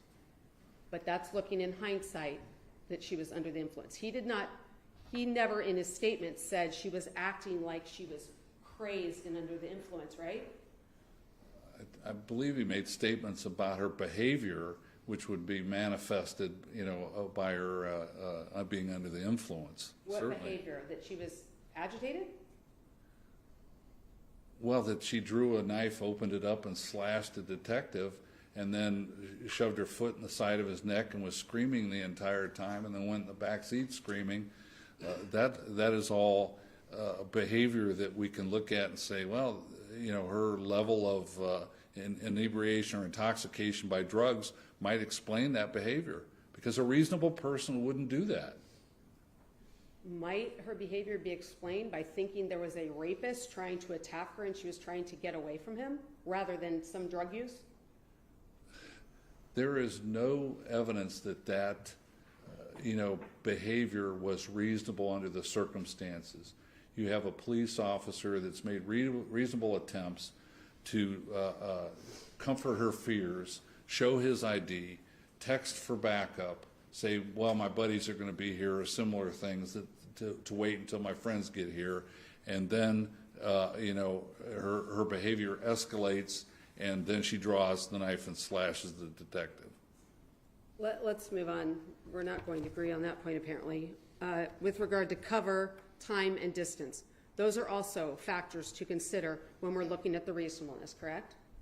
There are no factors in Graham. Those are tactics. There are things that Graham does not specifically talk about police tactics. Once again, it dissuades in both Graham and especially in White. It talks about, looking at those things, and I believe armchair reflection is how it's phrased in White. Well, it's not armchair reflection if we're looking at how much time he had and whether the door was open and whether there were barriers and things, correct? The question is, at the moment that Detective Mitchell used force, that's the examination. That's Graham, that's White, that's the law. Looking at the totality of the circumstances, which includes these things you've laid out at your report. Was she resisting arrest? Is this a fleeing felon? We also have other factors. They come from White. They're non-exhaustive: size, gender, cover, ability to create distance, time. But Agreed? White specifically... I'm sorry. Do you disagree that those are factors to be considered? There are factors in both, and Graham doesn't specifically articulate them, but White does. But those, once again, the question is that the core transaction, the use of deadly force, not tactics, not cover. You can't make a good shooting a bad shooting by not using cover. You can't make a good shooting a bad shooting by running away. These things are tactics and they're subjective in nature. The question is a Fourth Amendment question on the seizure. Was the seizure reasonable? That's the standard. And it's also objective versus subjective. It's not open to, to Monday morning quarterbacking, as the Supreme Court said. I agree, but we can judge the objectively reasonable actions of an officer by looking at the conditions that existed. And if he had the ability to have distance, cover, if those facts existed at the time, we look at those and deciding, was that a reasonable officer, right? No, not any analysis that I know on Graham. Tactics are irrelevant. You're calling them tactics. There's circumstances that existed at the time. An open door was a circumstance existing at that time, right? Can we agree on that? Which you would mean a tactical retreat or some type of movement. I haven't even gotten to that point. Okay. So there's an open door. We agree on that. Yes. There's an ability to maintain distance from a potential attacker with the door being open, correct? I think that's improperly phrased, Counselor. Could you rephrase? Does an officer have an ability to create distance when there's an open door to a vehicle? That would be a tactic. To remove themselves a tactical retreat. So to dismiss these factors, you'll just brush them away as tactics. Her size, are we brushing that one away? I'm not brushing them away. What we're looking is we're applying Graham versus Connor and State v. White and what the law says about the use of deadly force. It doesn't talk about tactics. It specifically talks about, that those things are not to be considered because we're talking about at the moment that deadly force was used. And at the moment deadly force was used, Donna was in the back seat of the car, agree? Correct. And she was creating separation between herself and Mr. Mitchell, correct? It was her action creating separation. She was in the back seat, I'll concede that.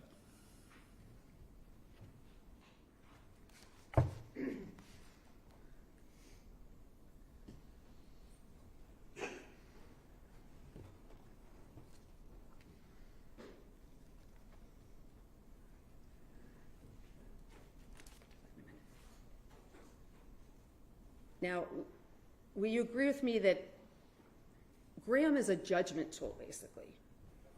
Right? We're judging based on the information available to the officer at the time, but Graham is basically an analytical judgment tool. We're going to look back and decide if that's objectively reasonable. Agree? Graham v. Connor and State v. White is the law in Ohio in terms of the use of deadly and non-deadly force. Okay, well, I don't want to make a mistake and think we're on a different page here. You're using the word hindsight and saying, I'm looking at this in hindsight. We're using Graham as a judgment tool to decide, was that objectively reasonable? So we have to look back.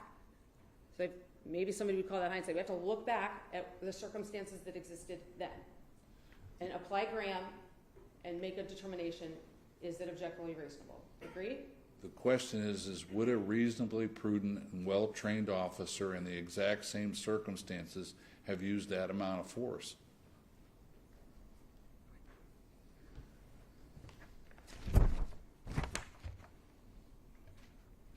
When Donna was in the rear seat of the car, is that a changing circumstance that you considered in analyzing this case?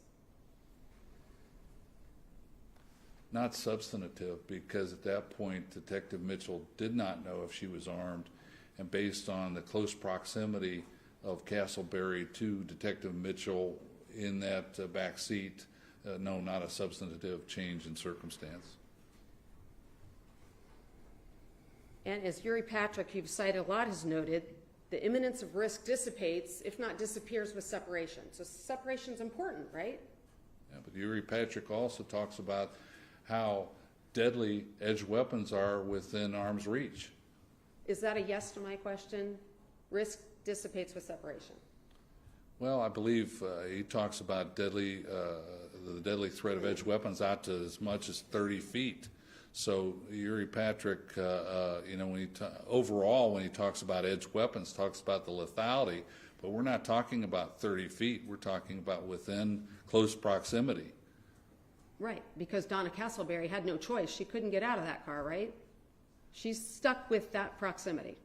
Well, those were the circumstances. Exactly. And back to my question then, the imminence of risk disappears with separation, right? Not in this case. She had an edged weapon, even as Yuri Patrick has said, an edged weapon is deadly within touching distance. Donna Castleberry was within touching distance of inflicting a mortal wound on Detective Mitchell the entire time that this encounter took place. So the fact that Donna Castleberry's trapped in a car she's trying to get out of has just boxed her in because now she's got no way out. She's too close. She's a constant threat no matter what she does.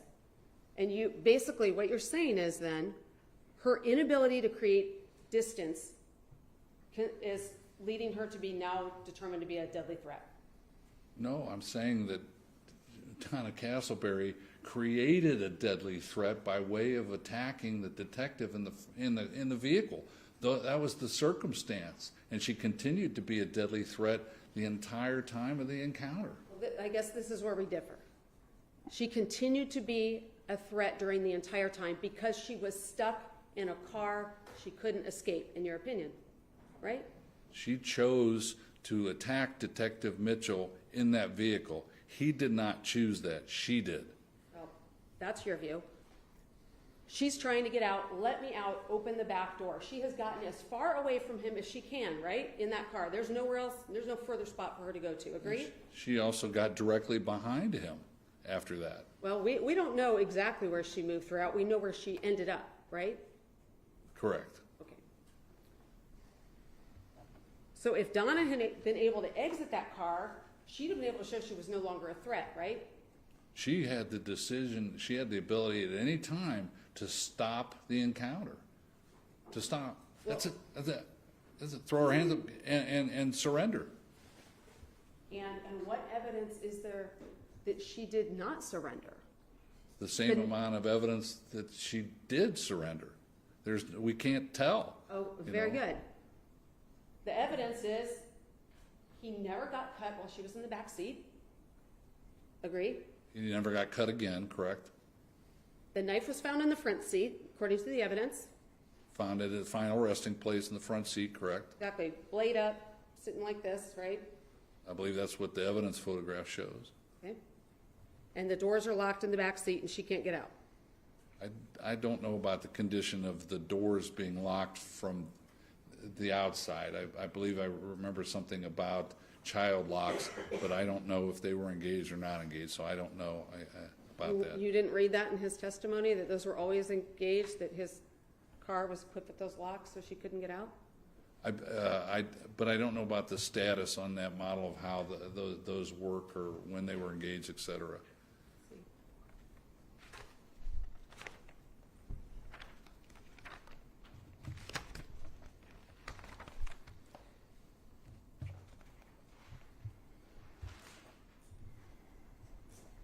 Let's talk about de-escalation. I think you indicated that Mr. Mitchell made attempts to not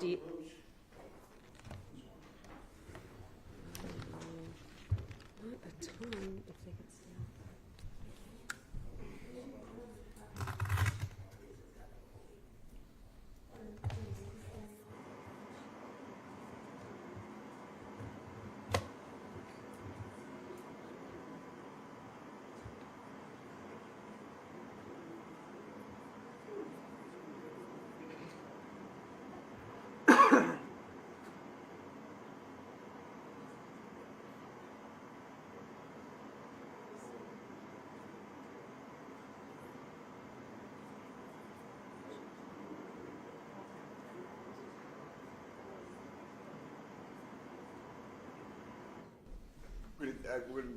I'm violating the rule I said I would never violate. We're going to take you all the way up to 5 o'clock.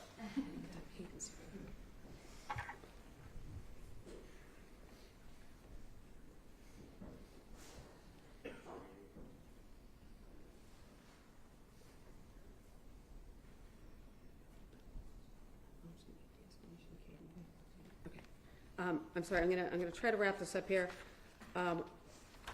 I think you said there were some de-escalation attempts, and I don't recall what you said the de-escalation attempts were here. Well, I think at the beginning of the encounter, when before Detective Mitchell was cut, that he had tried to de-escalate things, to calm things down, say, listen, you're under arrest. My friends are coming. Just calm down. Those types of things before he was cut.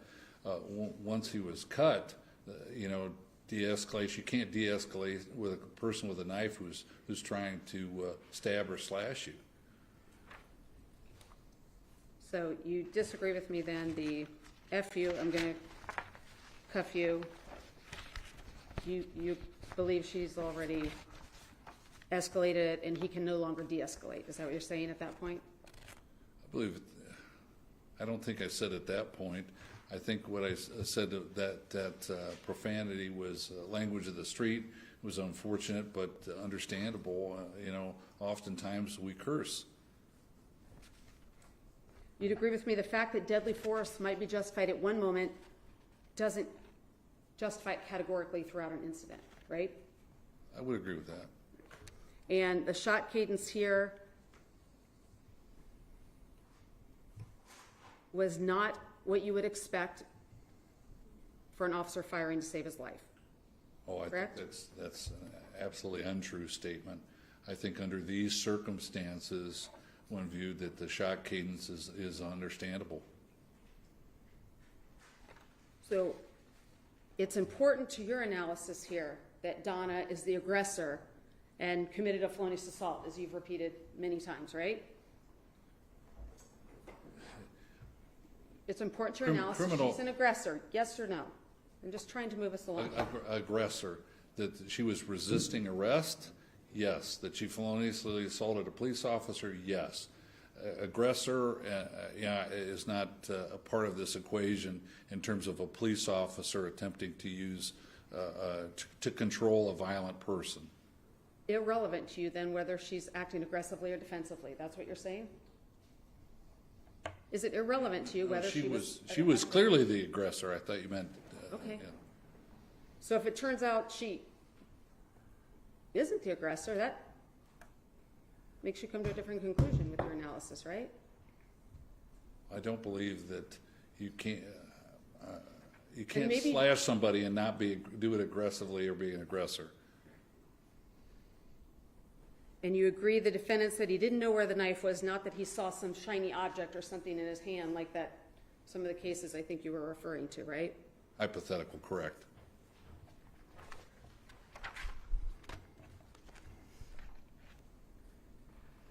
So according to your analysis of this case, Andy Mitchell had carte blanche ability to fire at her because he got cut and she's stuck in a car with the inability to move further away from him.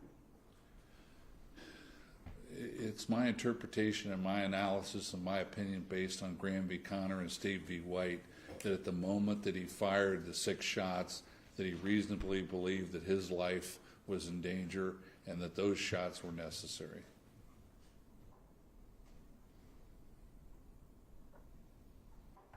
So as long as she'd cut him, regardless of where she went in the compartment of that vehicle, she's a threat and he's got a right to shoot her. That's what you're telling us. The way you asked that question, I don't believe you said as long as she cut him. You know, one cut. Oh, Because she cut no, him. because she cut him and was armed with a knife. Yes, Regardless of where that knife ended up, who saw it and what was happening from that point forward. yes. Any questions? I'll finish before 5. You're gonna finish in the next minute or 2. I got 3 or 4. No, you got 2. Real quick, have you ever used the words carte blanche in anything with regards to your points? No. Did you analyze actions versus words in this situation? Yes. And what's more important?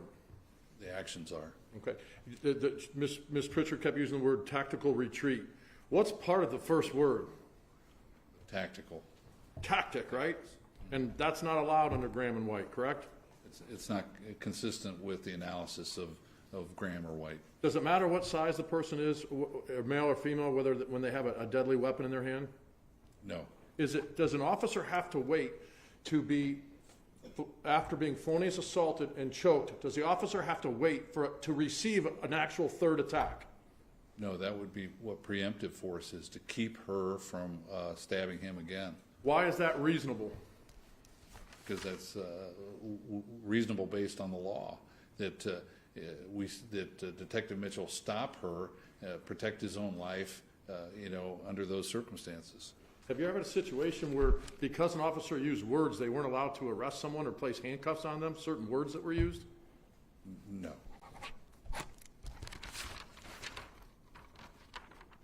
Was it reasonable for Mr. Mitchell to believe, even though he didn't see a shiny object, even though he didn't see that Miss Castleberry still had the knife when in the back?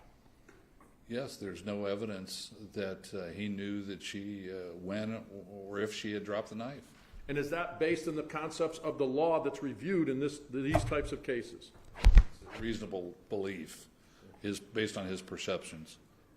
Once again, your opinion for the ladies and gentlemen of the jury, whether or not this force was reasonably done based on the objective standards that you have to review. It is my opinion that it was objectively reasonable based on the totality of the circumstances at the moment that he used force. Thank you so much. All right, you can step down. Councilman, approach quickly. Off the record.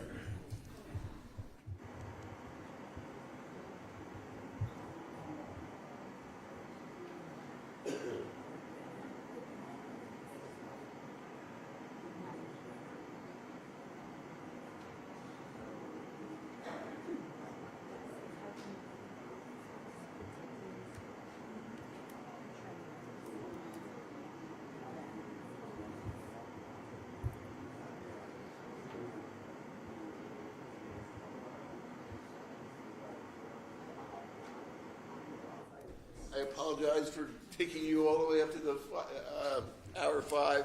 What we're going to do tomorrow, I have criminal dispositions in the morning. So if you guys can be here by about 12:45, we'll try and get started at 1, and then we'll go from there. You guys have a good evening. But, oh, hold on. Do not discuss this case among yourselves. Do not permit anyone to discuss it with you or in your presence. It is your duty not to form or express an opinion on the case until it is finally submitted to you. Is that the first time you read that?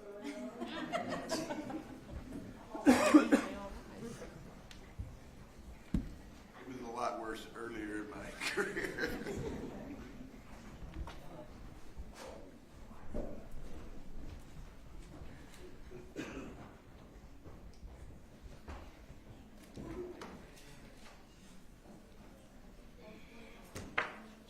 What?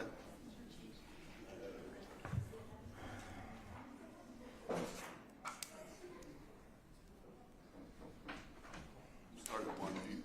And then, who's got the latest version of the jury instructions? I think they were gonna float over a copy to us once they talked to Seth. And then, someone's got to send them to Kathy. You guys have her email?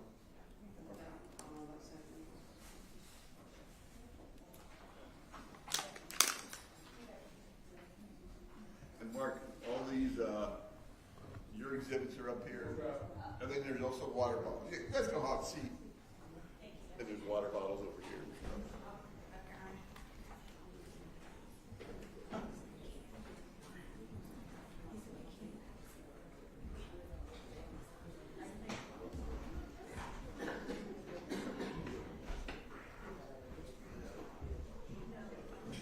Going out. 1 o'clock tomorrow. Get to sleep in a little bit. Yeah, fine. 15 other things I need to do.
You don't need those big sad trucks anymore.